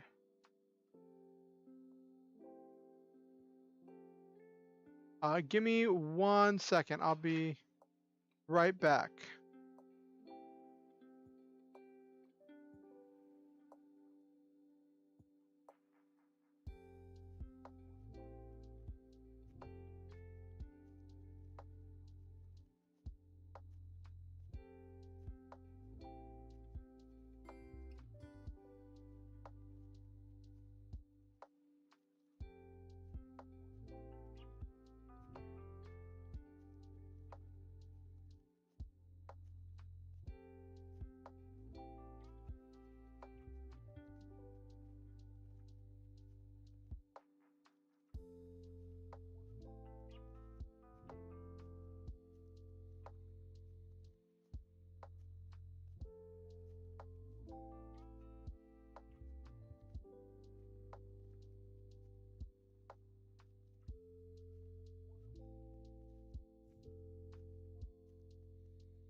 Sorry about that.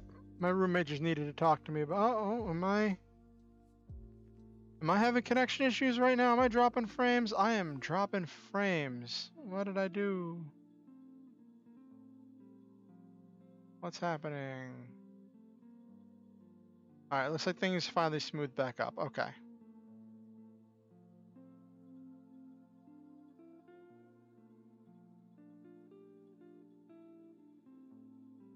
I hate that it's like I'm not even doing a whole bunch of stuff. Okay. Like I'm not even like doing a whole bunch of stuff, and my CPU and uh my CPU and my GPU are like,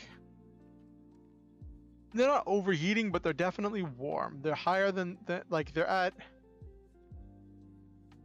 where I want their temperature to be, but if I was under load, if it was like actually doing a lot of consistent stuff. Like my CPU right now is like just shy of like, it's like 55 to 60 Celsius, and that's with the fans on max power all the time. If I didn't have the fans on max power, it would be pushing 70 to 80.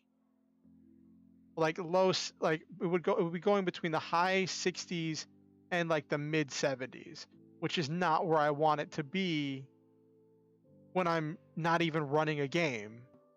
I'm just running my avatar and streaming.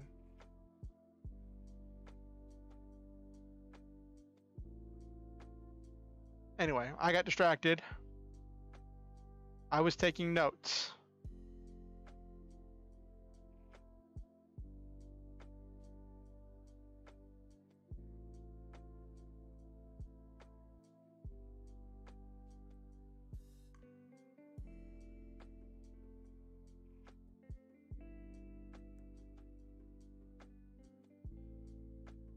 Let's make this personal.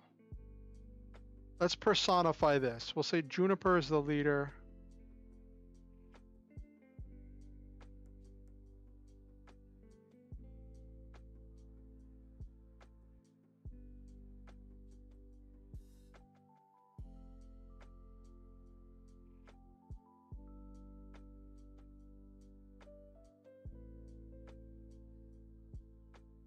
Pocketing those resources themselves.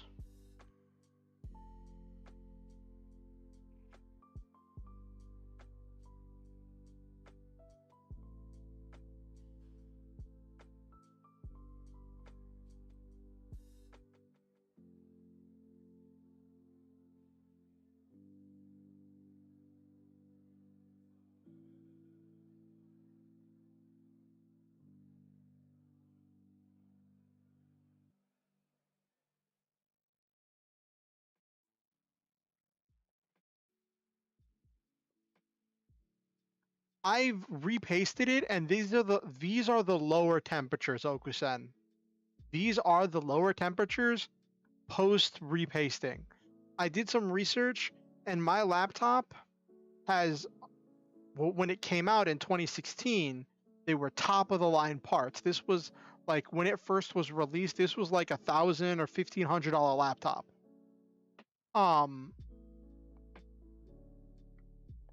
But it has,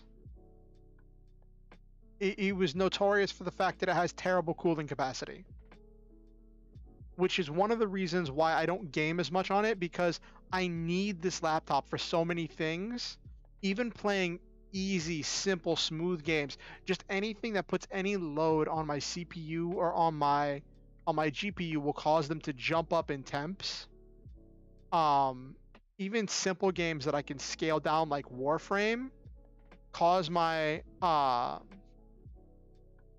machine to push into the upper 80s, low 90s, which is not where I want my temps to be, because it's not good for the longevity of the machine. And I would rather not be able to play games on my computer than lose my computer altogether. Does that make sense? whenever I get my gaming PC, I can't wait to play all those games. I'm looking forward to that. I'm counting on that, right? But for now, it, yes, it's trying to go beyond the impossible.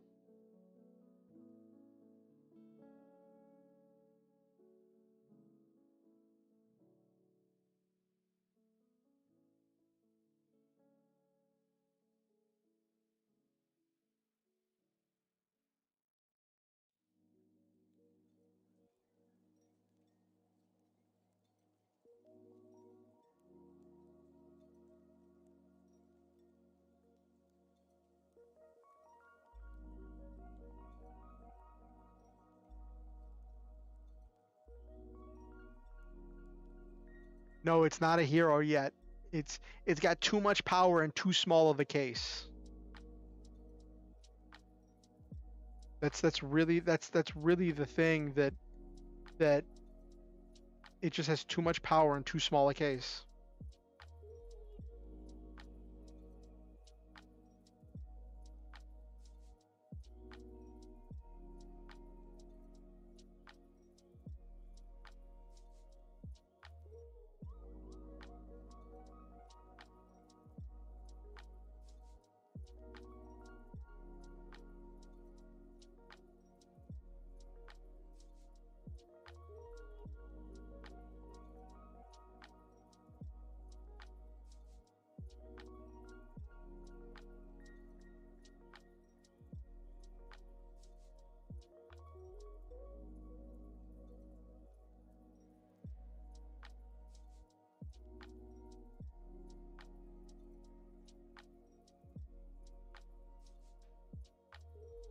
Okay.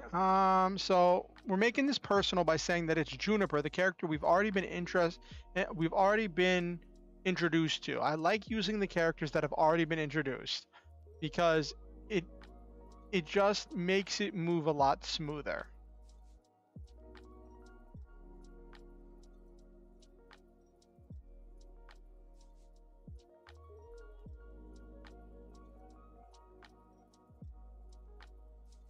No, that's not believable.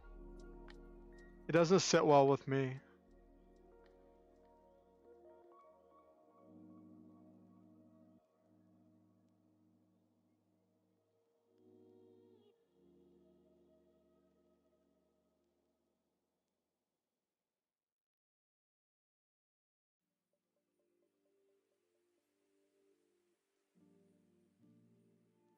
Mm,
okay, so I like this better where instead of it being some kind of personal struggle of one person trying to extend their life ad infinitum, it's a thing where they've gotten out of boredom.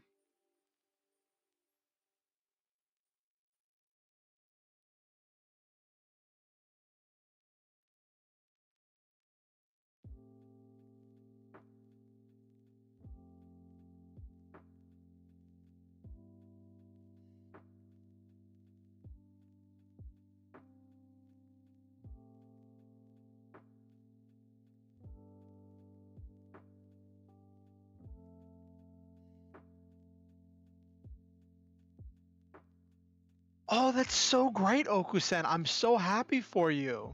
And when did that happen? Was that this week?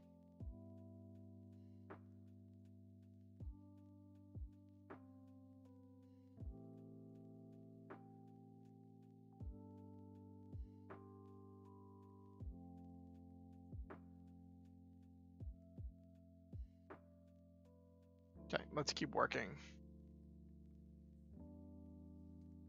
Oh, that's so great. I'm so happy for you. Hopefully this new prescription helps you a lot. Hopefully it's everything you're looking for and more. I know it's whenever I first started finally going to the doctor again, whenever I finally started getting help, um, it was this process of trying medications, seeing what worked, changing to a different one, and going back and forth. And when I would get so far into one medication, I have to get weaned off of it before starting another medication. It was just frustrating and kind of horrible. Um, and yeah, I don't wish that on anyone. So I hope that you got your medication is right on the first try.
It made it seem like a very obvious choice over the drugs the other doctors recommended. It felt like actually look your situation into account instead of, oh, that's so great, Okusen. That's such a great feeling.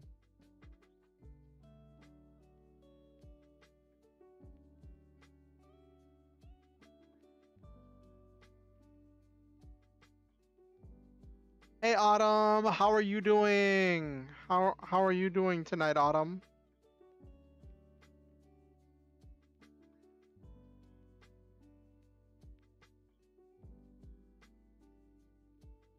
No, we're working on stuff. I just had some ideas that weren't stuff I was ready to put directly uh into the draft. So I was putting them down on my notes. And I just wanted you all to see what I was typing. I was just putting some stuff in my notes that way I didn't forget it.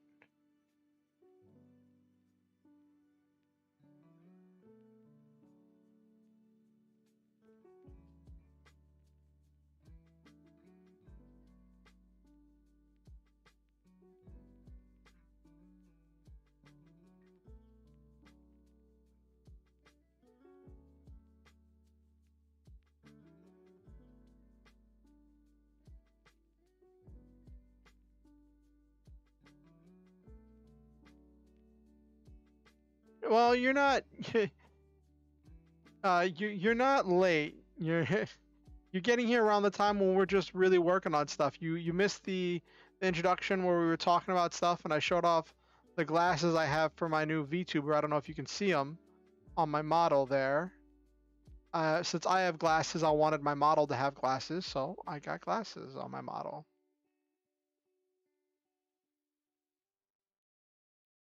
Uh,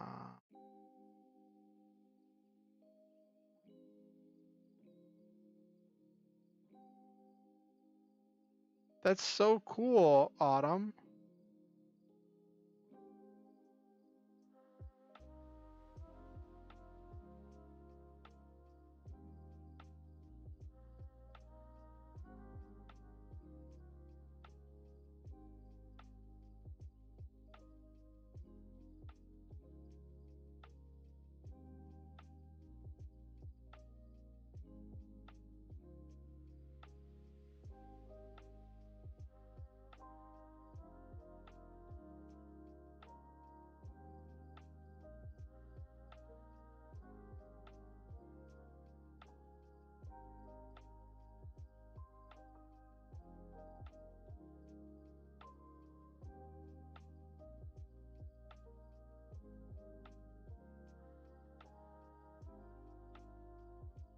Okay.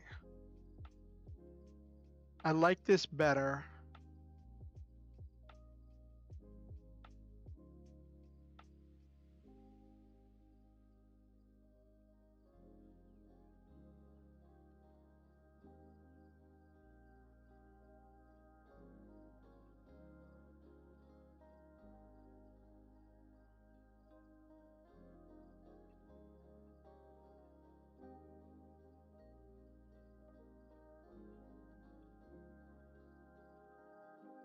Okay.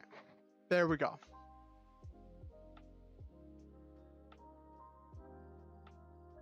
Oh yeah, you do stream. You said you do VTubing as well, right, Adam?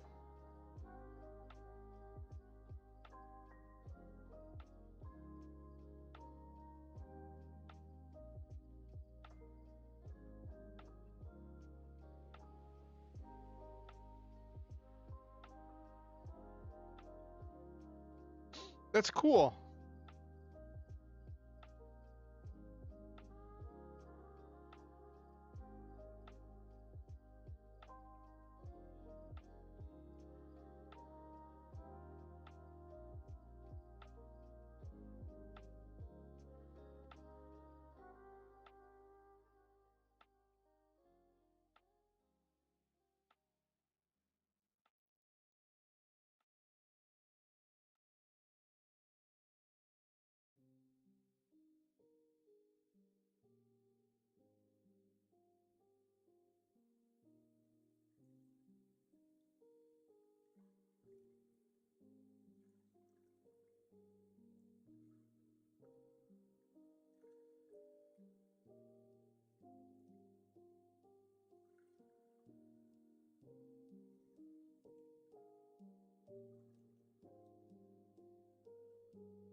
So in this one, Grief is going off on her tirade, where she's talking about her philosophy about how every new advancement exists purely to make up for some shortcoming caused by another advancement and creates a new shortcoming for the next advancement to fill.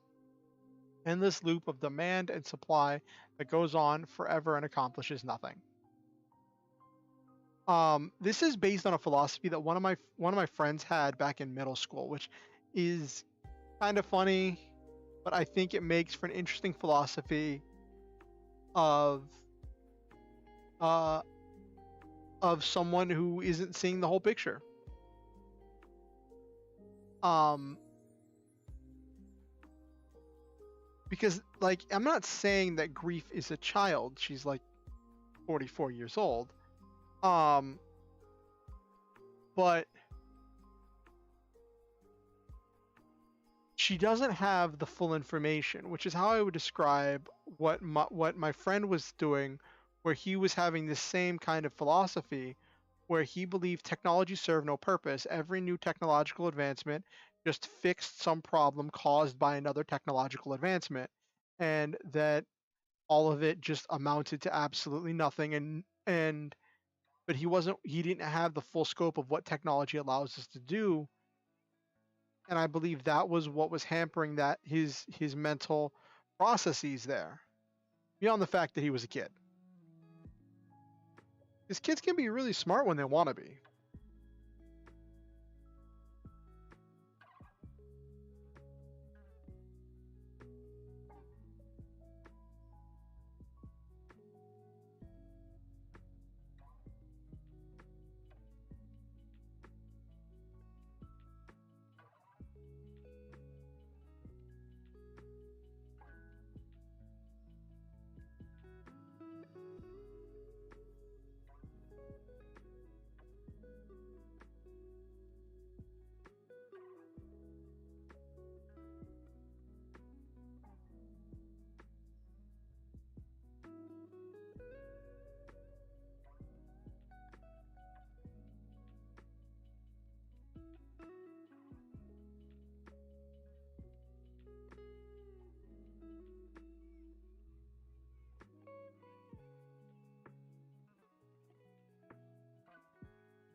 Okay, so this is where she's telling her people about her real plan. So I don't want her to be um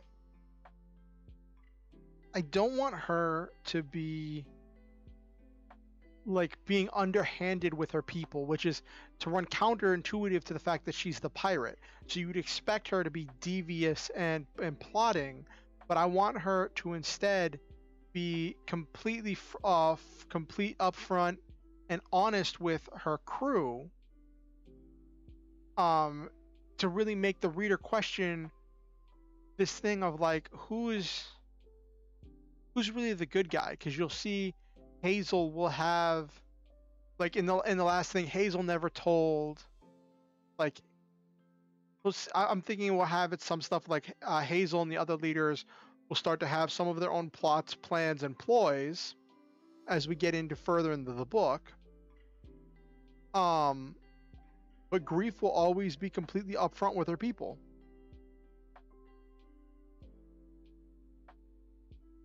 But Grief is the one that wants to perform the mass genocide.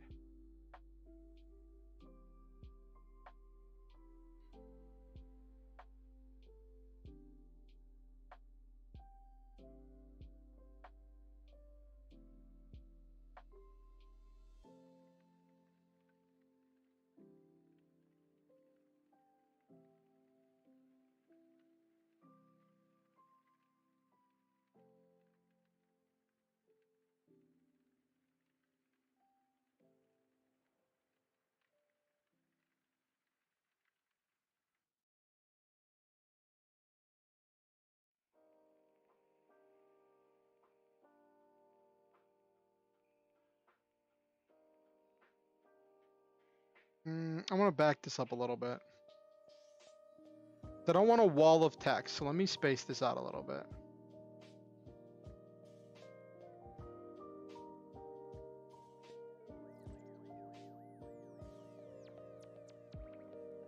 Here, we're gonna space this out here. Boom, there we go.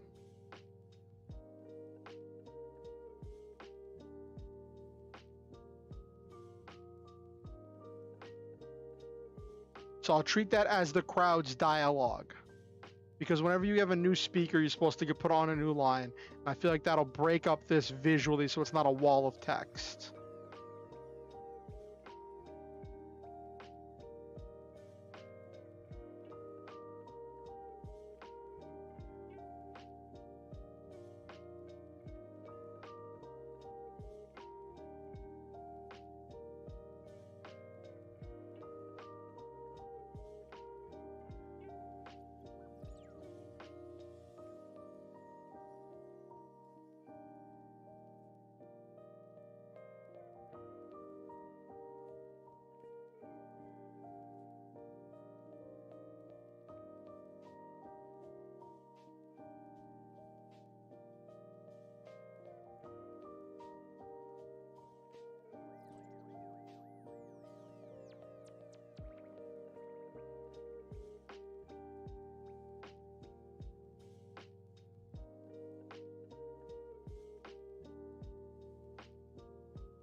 Mm.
All right, so in this, I'm having this thing to really set this scene of there being dead silence because she has just told them that her plan is to guarantee to wipe out all of humanity, which is just a complete genocide.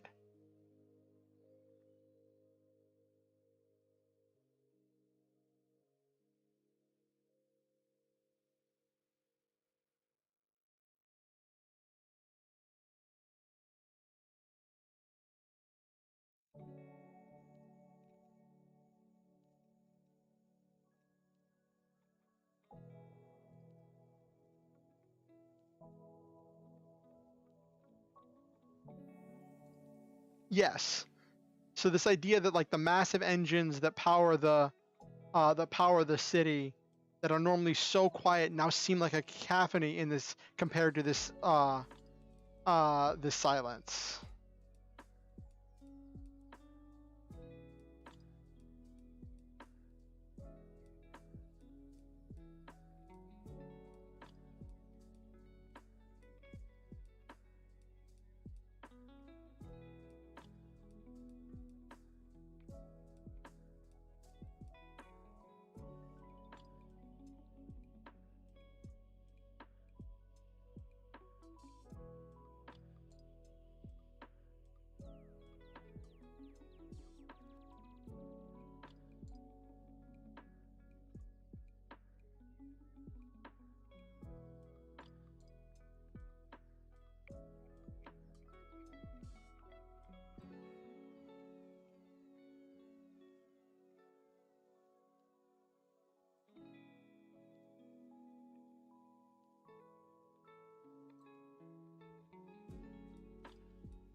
And then this is where she tells them that she lets the other shoe drop, where she tells them about the researcher and her plan.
Okay.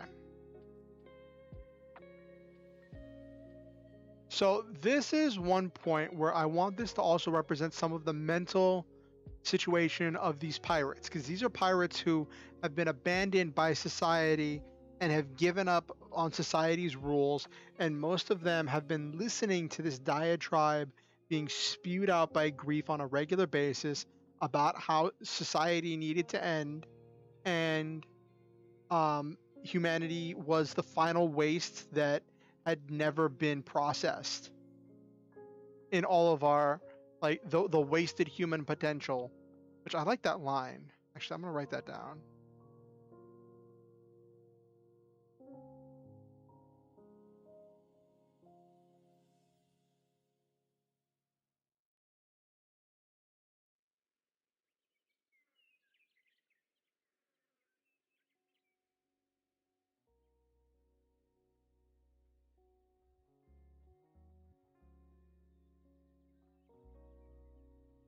Okay, I'm gonna make a note of this.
And then I want this to slowly break into one person clapping, then another, until this roar, this joyous roar of applause. That like that stereotypical slow clap. And I know it's a meme, I know it's a trope, but the slow clap reminds me of, what was that, like, I think it was like Just Another Teen Movie or something, where like there was the one dude who constantly wanted to cause the slow clap, and then he just never got the timing for it.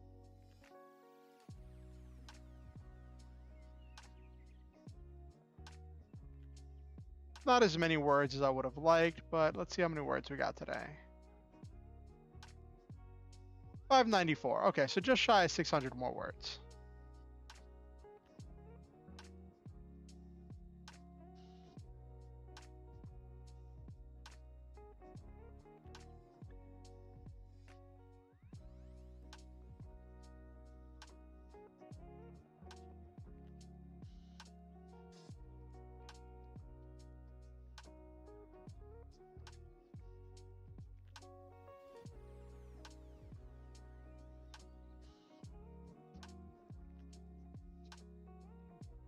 Alrighty.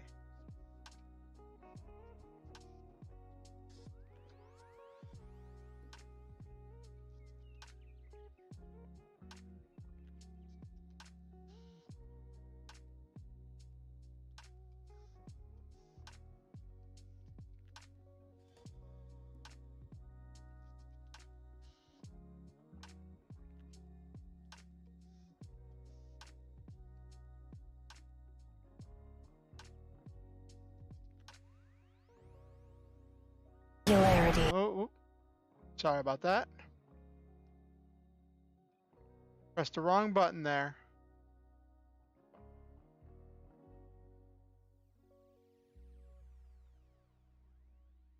Yes, it does. It really does. It really does require a lot of courage. Courage, the cowardly dog.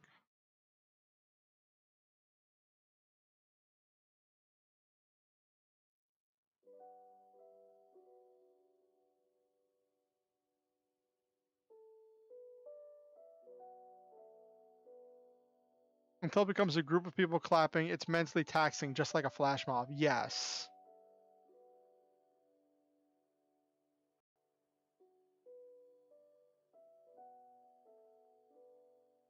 This should be like 1600 words in this chapter. Yeah, 1607. Okay.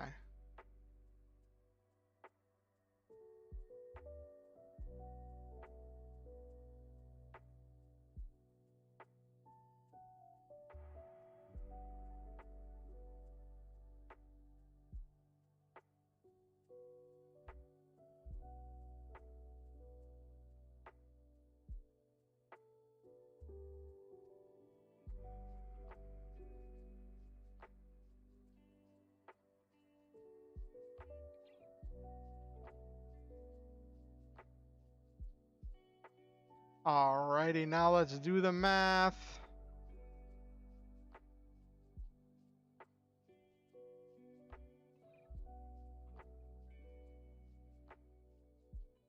Or I could just add 594 to the total.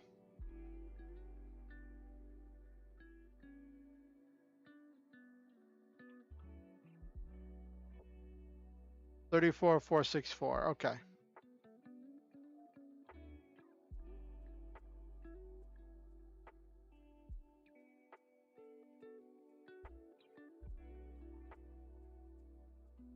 So not the longest writing day, but still good. Still over my 200. That was my goal. And that's always an important thing. I was talking to my therapist about it, right? And about how like I'd felt so down because I wasn't I was just barely hitting my goal. You could call Gurren Lagann Isekai, yeah. 34,464.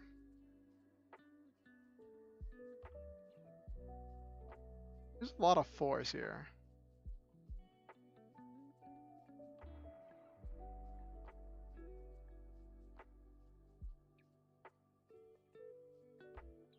Ground to having a mech going to the surface, which is a new world. Yes, you could.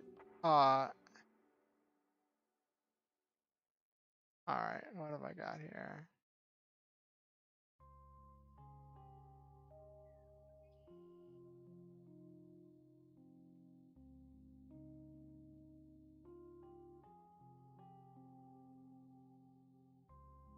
Okay.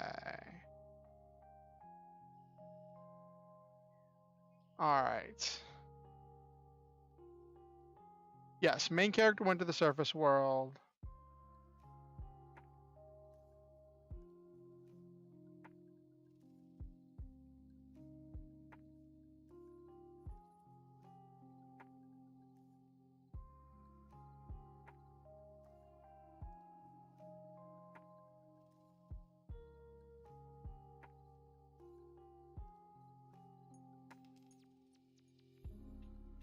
Let me just check something real quick, so I just got a message.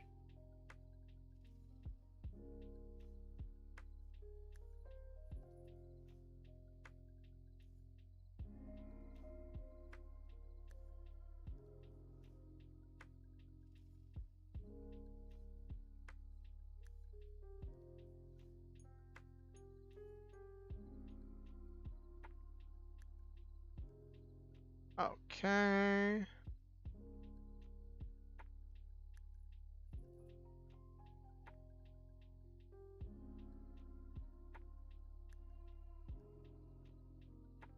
Yeah, my friend, one of my friends, I'd asked about where she got her model, and she just responded to me about where she got her model, so I might start looking into that next month or the month after, assuming things go well. Went from powerless beneath the ground to having a mech and going to the surface, which is a new world for them. I was thinking about how certain animes could be isekai or post-apocalyptic style without any changes. Yeah, it comes down to your question of like what constitutes an isekai, right? Because like, is Escaflowne an isekai? Which I still need to finish Escaflowne. That's on my list of things to finish. Escaflowne. I might make Okusen watch Escaflowne. or convince Okusen to watch Escaflowne.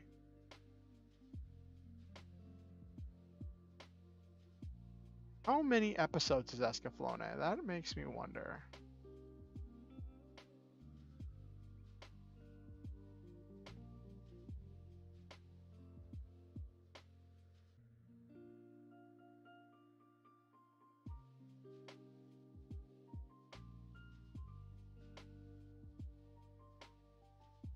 Yes, it was.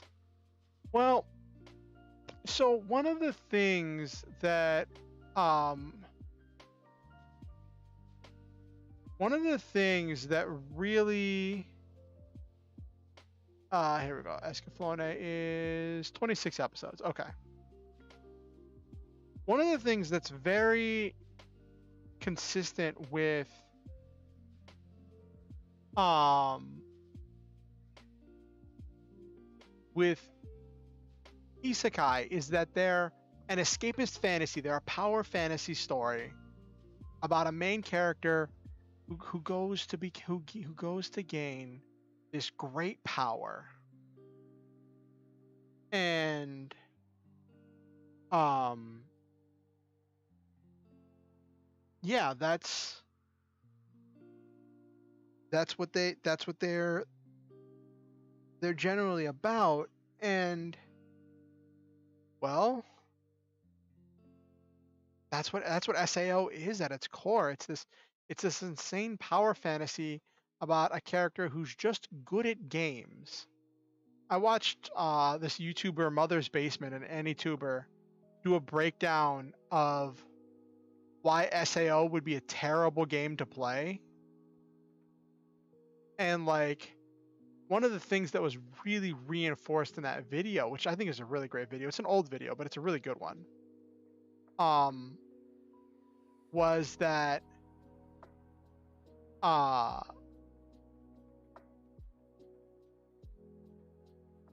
the developer of like yes, his What's in an OP vids. Didn't he just release one for Chainsaw Man? I haven't seen any of Chainsaw Man. From what I've heard of Chainsaw Man, I'm not sure if I'd like it. It sounds like it's like a lot of like dumb fun.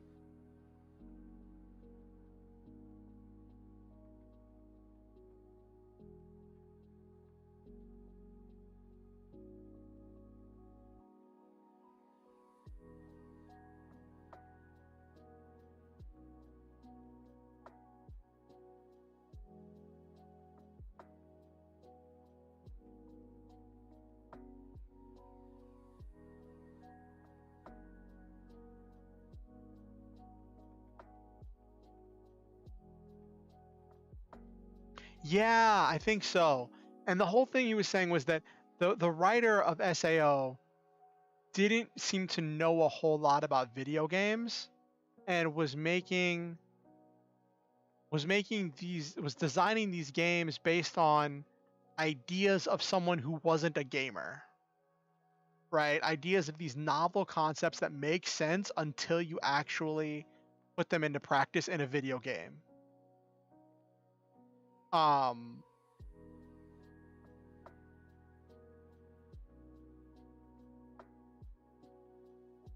and I think that's really telling. That's really interesting. Um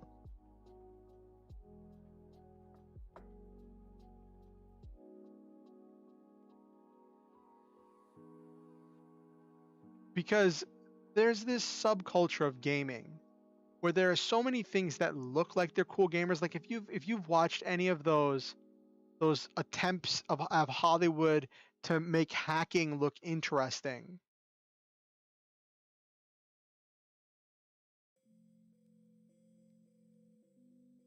Exactly. Everyone would have data mined it.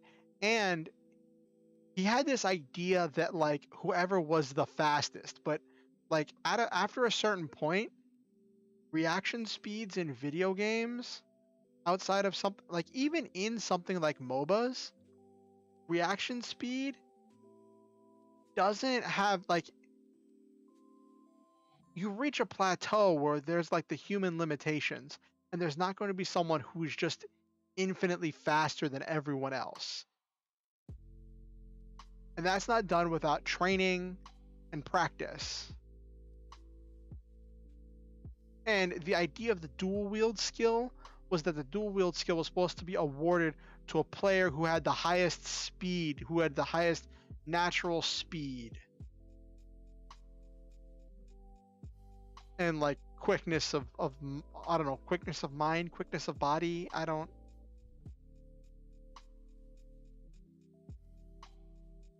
But here, the idea that Kirito's dual wield skill was awarded to him to make him the hero for the story is kind of goofy.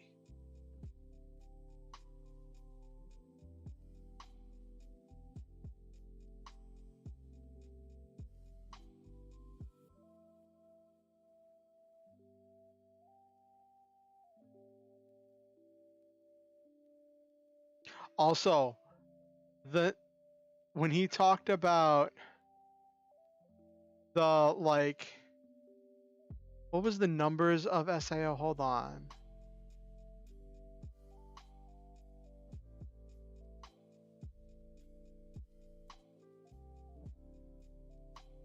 Yeah,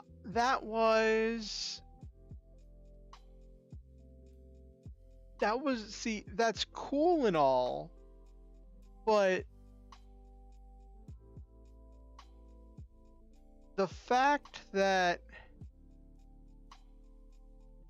like, I don't know, it just, the idea that one person could, going by themselves without the assistance of any other players or NPCs, yes, which is why high level players shouldn't fight low level players in the first place.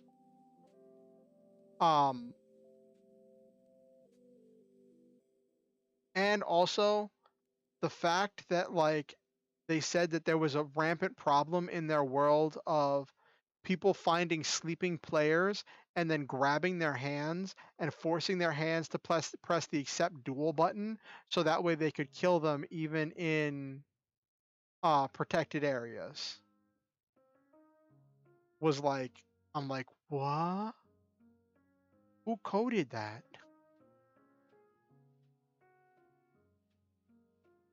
And that's another thing I think a lot of people don't realize about video games. Pretty much every interaction, if it is not randomly generated, if it is not procedurally generated, exactly, it didn't make sense. But a lot of people don't realize about video games is every interaction, everything that happens, is coded.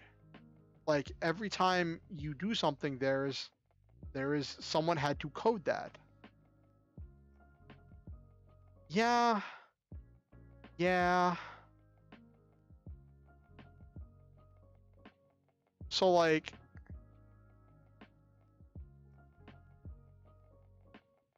I don't know.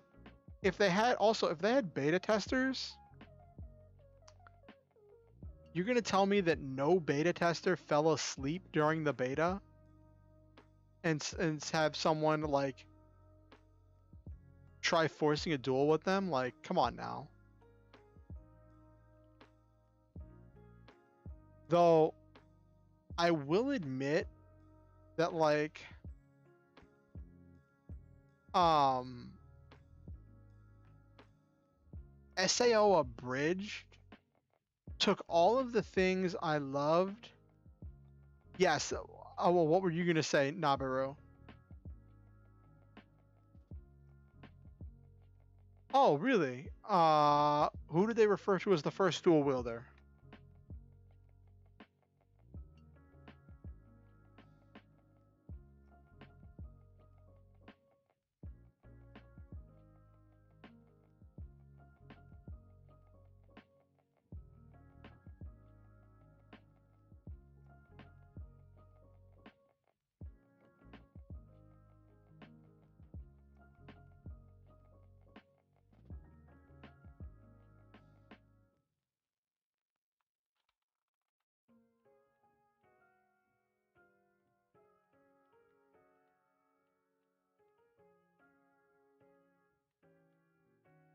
Oh, that's interesting, Nabiru. Oh. Yeah, that's a better way of putting it, Okusen. Everything that happens happens within the code, but not everything that a player can do is necessarily coded to happen. There are unforeseen things. But like, I think sometimes people think that video games just go and just work because they do. But like any gamer will tell you that like things have to get patched all the time. Or there were bugs that just got exploited in older games before we started having patches.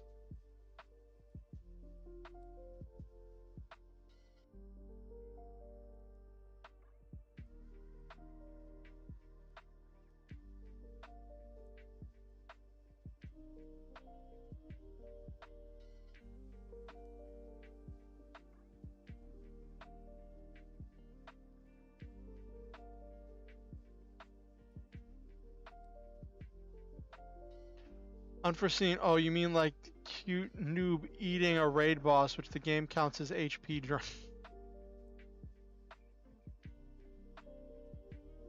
You're talking about what was that? Was that Bofuri? I always get the name confused. It's like I didn't want to get hurt, so I put all of my points into defense.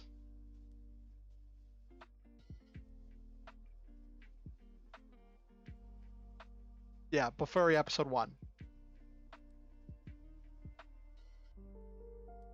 Bofuri is a different kind of broken because that's not even really about the game. That's about like cute girls doing cute things.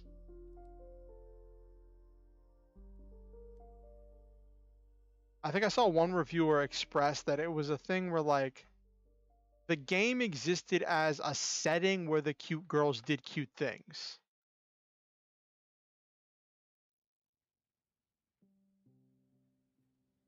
Mhm.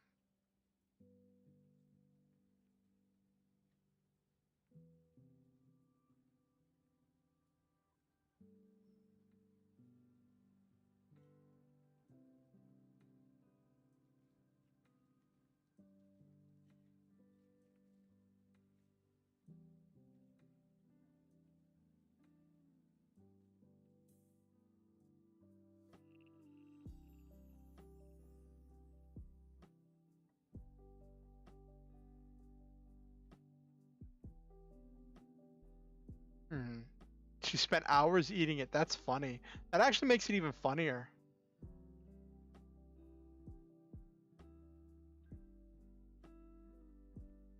In one of the, like, didn't they have some tournament of like the best players in Bofuri? And like, uh, she just spent the whole time drawing in the sand or something, and then she would just defeat anyone who came and found her as she just kept drawing in the sand. I think I've seen clips of that.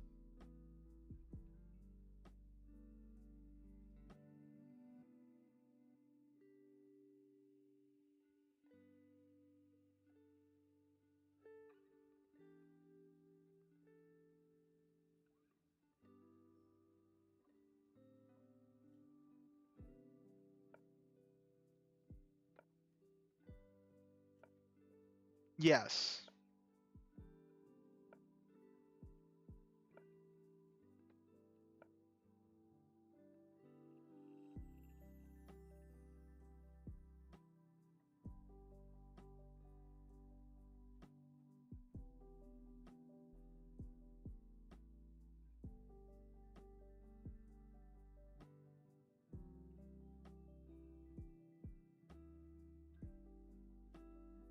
Tournaments so busted allowing any level of player to compete.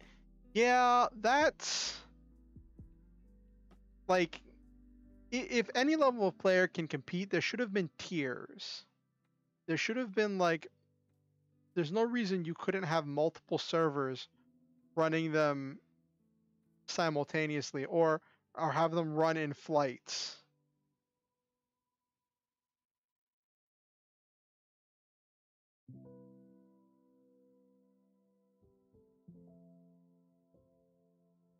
Mm.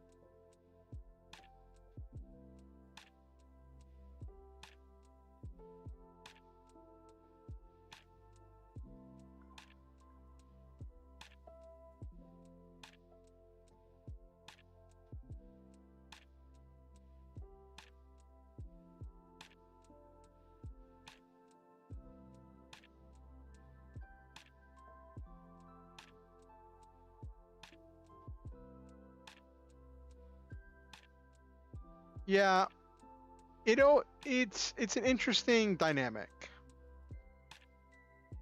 Ugh.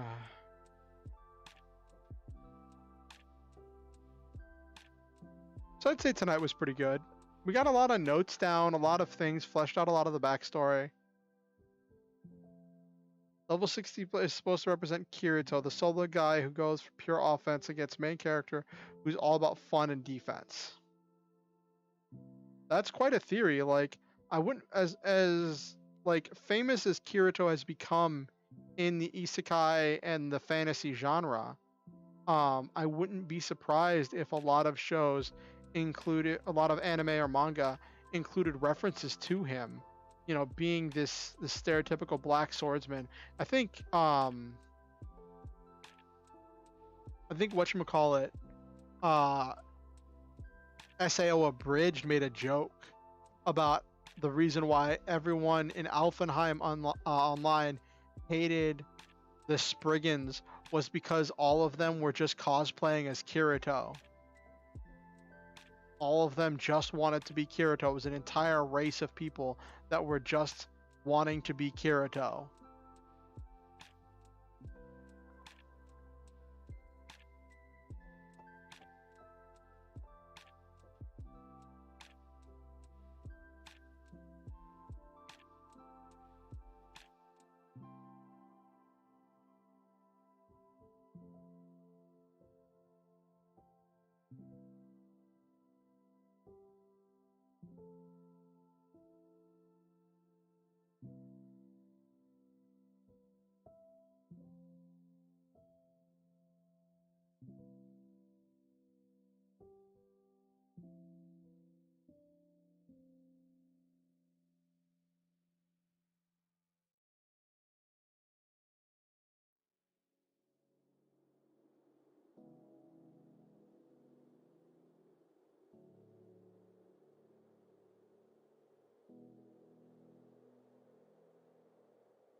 Log Horizon shows what would happen if you were an SAO but dying just meant respawn, world building for Civ style. Well, there were consequences to dying in Log Horizon. I don't know if they ever did anything with it. I don't think I watched past like halfway through the second season. I know my friends and I were obsessed with Log Horizon season 1. We named our Vanguard team Team Horizon because we were obsessed with Log Horizon, among other reasons. But there was something about "see you over the horizon" or something was going to be our catchphrase. Yeah, the idea that like every time you die, you forget something from the old world. You lose memories.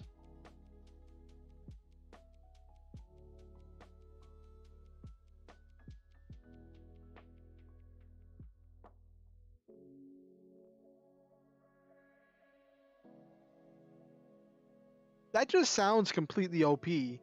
Kirito's skills plus Log Horizon Shiro's brain into a main character. That's a real demon with the glasses.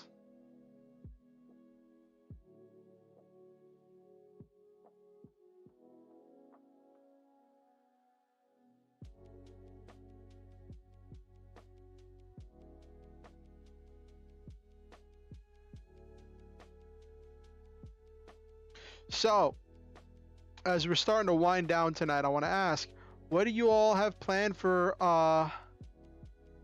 this weekend? What are you all doing? What's everybody got planned? I know it's Halloween weekend. We didn't really do a spooky episode. We didn't really do a spooky session. Maybe I'll do some kind of spooky thing for Monday night. Main character used a transforming umbrella as a weapon. He was also an adult. It was an anime based on esport world. Okay. I think I heard about that. Wasn't that like a Chinese anime? Or was it, or maybe Korean?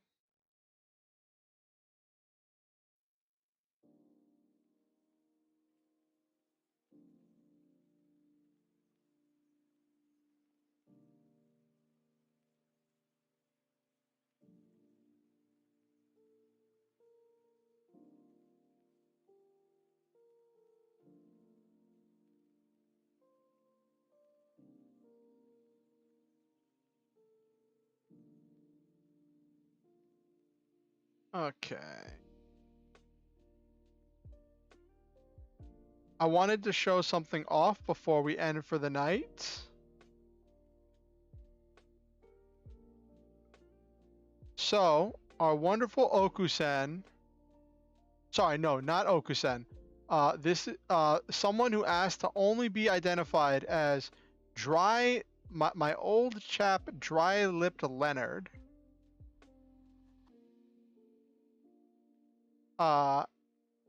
Decided to make some fan art, and I wanted to show you guys.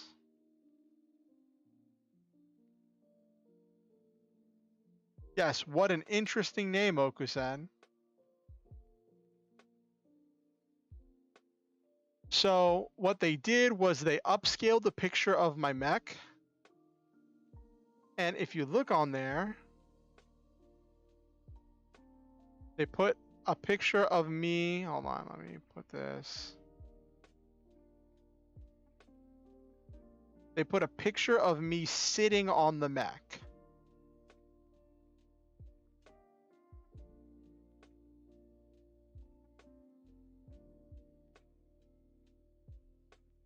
So I wanted to share this. I put this in a community post. And yes, small Orion, but big robot, big awesome robot with actually the AI upscaling never ceases to amaze me. Now it does highlight some of the problems with AI generated images. Like I see some more of the absurdities, and I actually compared it to the original, and all the absurdities that I saw. No, but it's still really great. But all the absurdities I saw, like the yellow stripe uh,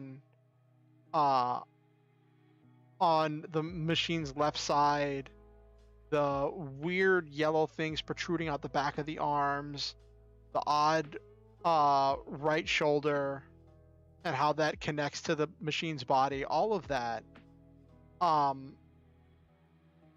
were things that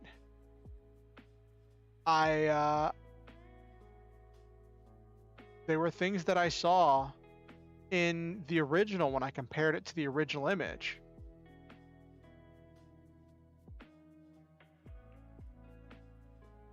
I piloted from the chest. Gonna be traditional here.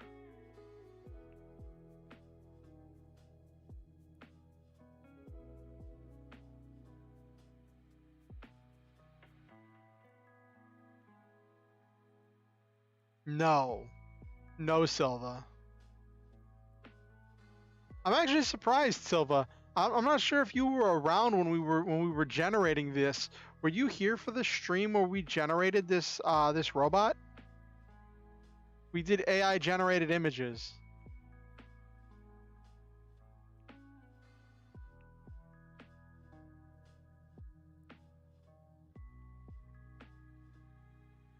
Ah, okay. Yep. For the lore. Do it all for the lore.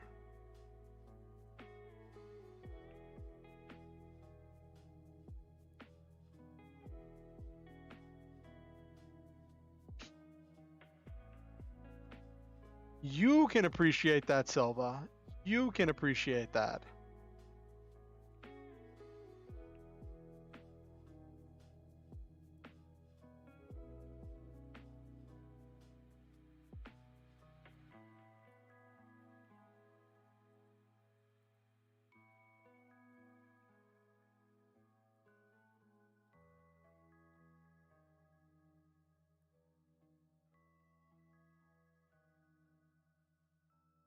But yes, this was done by my old chap, dry-lipped Leonard.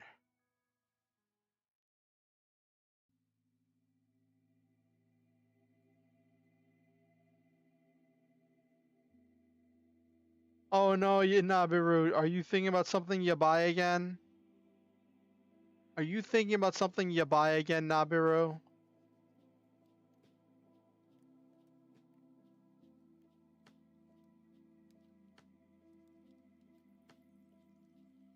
Oh.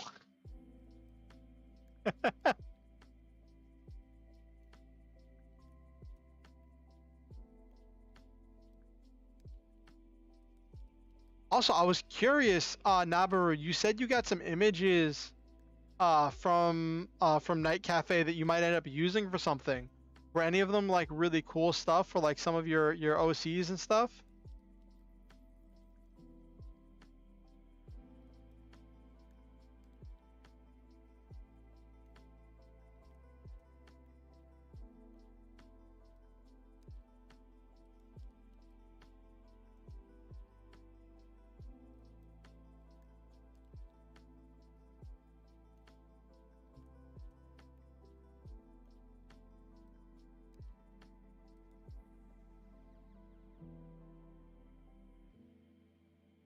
Also, I wanted to share one other thing that I think is hilarious.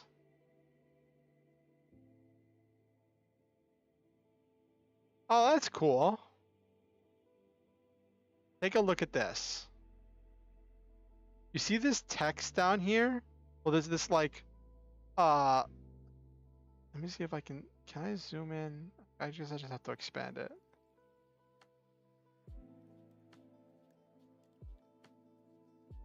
You see those little white lines right there, right?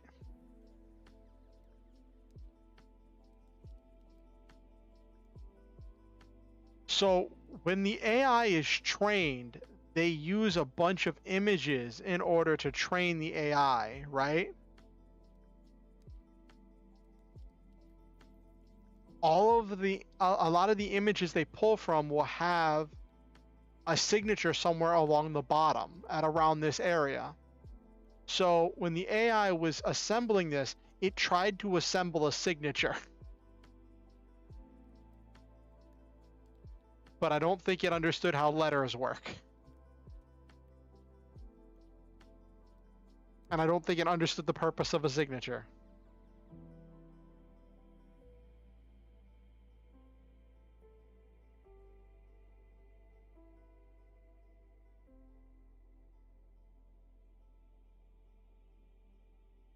Oh, goodness, Silva.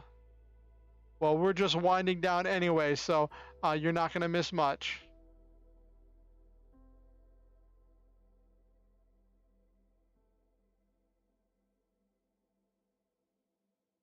Good night, Silva. Thanks for coming. I really appreciate you being here.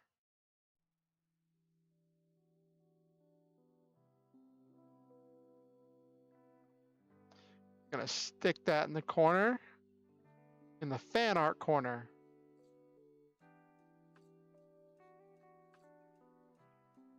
Very special fan art corner.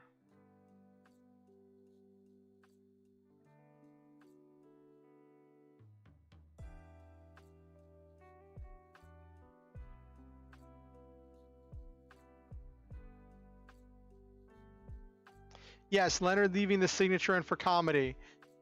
Leonard totally didn't attempt to smudge it out and not finish smudging it out.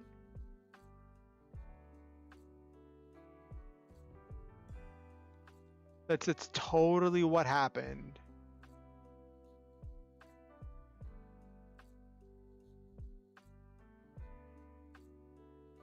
So we had a good night tonight. We chatted about some stuff, chatted about anime, hung out a bit. Got almost 600 words down, which was good. 594, so might as well have been 600. Like, moved the plot forward. Hey, look at you, Okusen. You finished your 200 words. What were you writing, Okusen?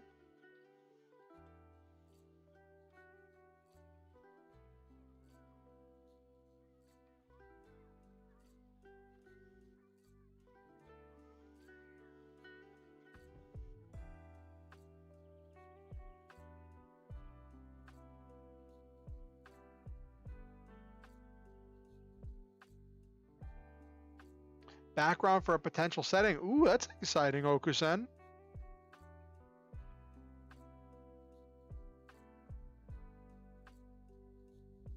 So it's funny. I had the chance to go to a Comic-Con today.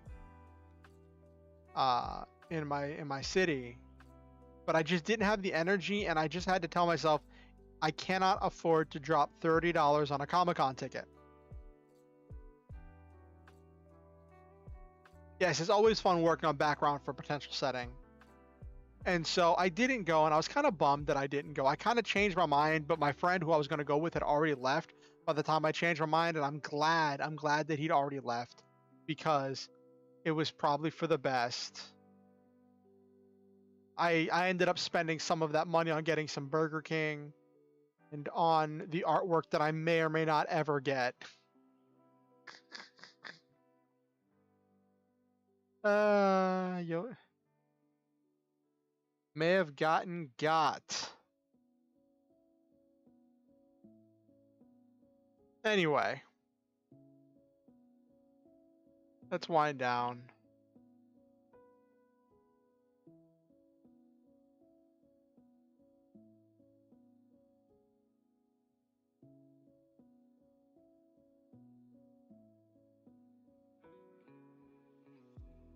Ooh, the mutterings of a person with a god in their head. That's exciting. Yeah, it's kind of a bummer because I kind of wanted to go, but I also didn't want to go because it would have just been being outside, more chances to get pickpocketed, and I would have had to pay for food anyway. So it would have been $30 to get in plus whatever I paid in order to eat at wherever I got food from. And you know, getting food around a convention is always expensive. And I'm like, I am like gonna be real with y'all here. I am sub. I'm like I am in danger zone right now. I am sub $100 in my bank account. Uh, and so that's why when the artist was like, "Hey, can you commission me for $10 or $20?" and I was like, "Maybe in a couple weeks, but not now." And then they're like, "Can you even commission me for $5?" And I'm like, "I can squeeze 5." Ended up being 6, but you know, whatever.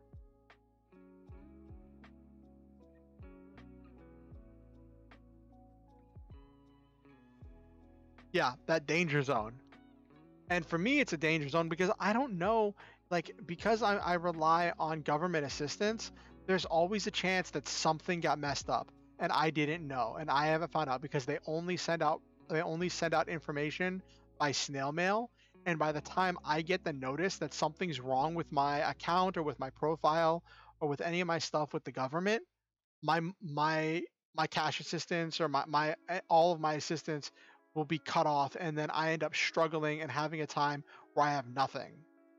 And they always are like, "Oh, we'll give you back pay to cover whatever you missed." I'm like, "Yeah, that's cool that you give me back pay, but that helps me later. That doesn't help me now." You know. Uh, anyway, that's enough ranting. We had a great night. I'm probably going to do some more writing for my Lancer campaign so I can have a good Lancer session ready for Sunday. I guess I'll start doing the words of affirmation I do at the end here.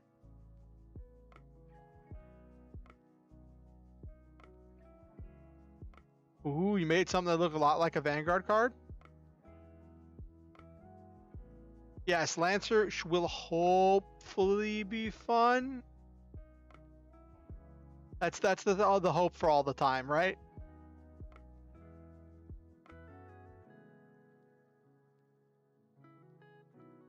A female blaster blade. That's cool.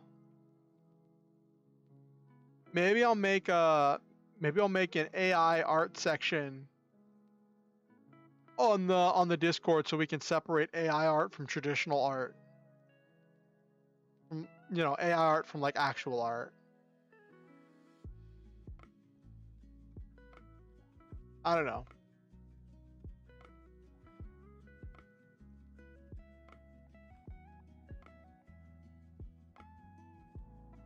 Anyway, I got distracted again. Let's get started on these words of affirmation, which I really enjoy doing. I just look at the camera and I say nice things, and it's the most natural thing in the world. Except for whenever I start to feel really awkward. So I want to say I love each and every one of you, and I believe in all of you. You are wonderful, you are special, you are unique, you are powerful. Each and every one of you possesses an infinite potential that I will always believe in.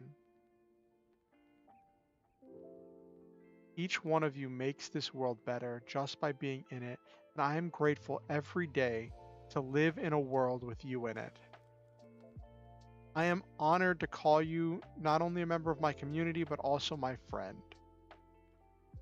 I know that that can seem kind of parasocial, but it is what it is. I want you to know that I think that you are all outstanding.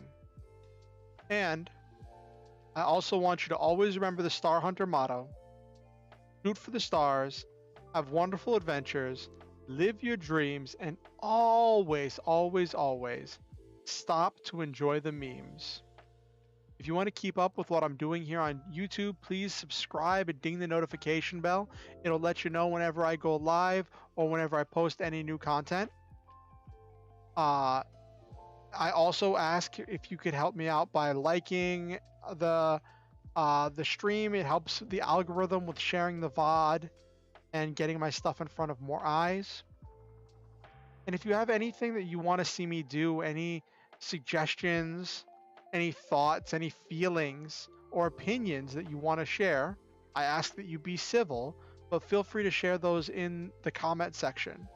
I look forward to reading them. I may not respond to all of them. I may not be able to fulfill all of your requests, but I will read them.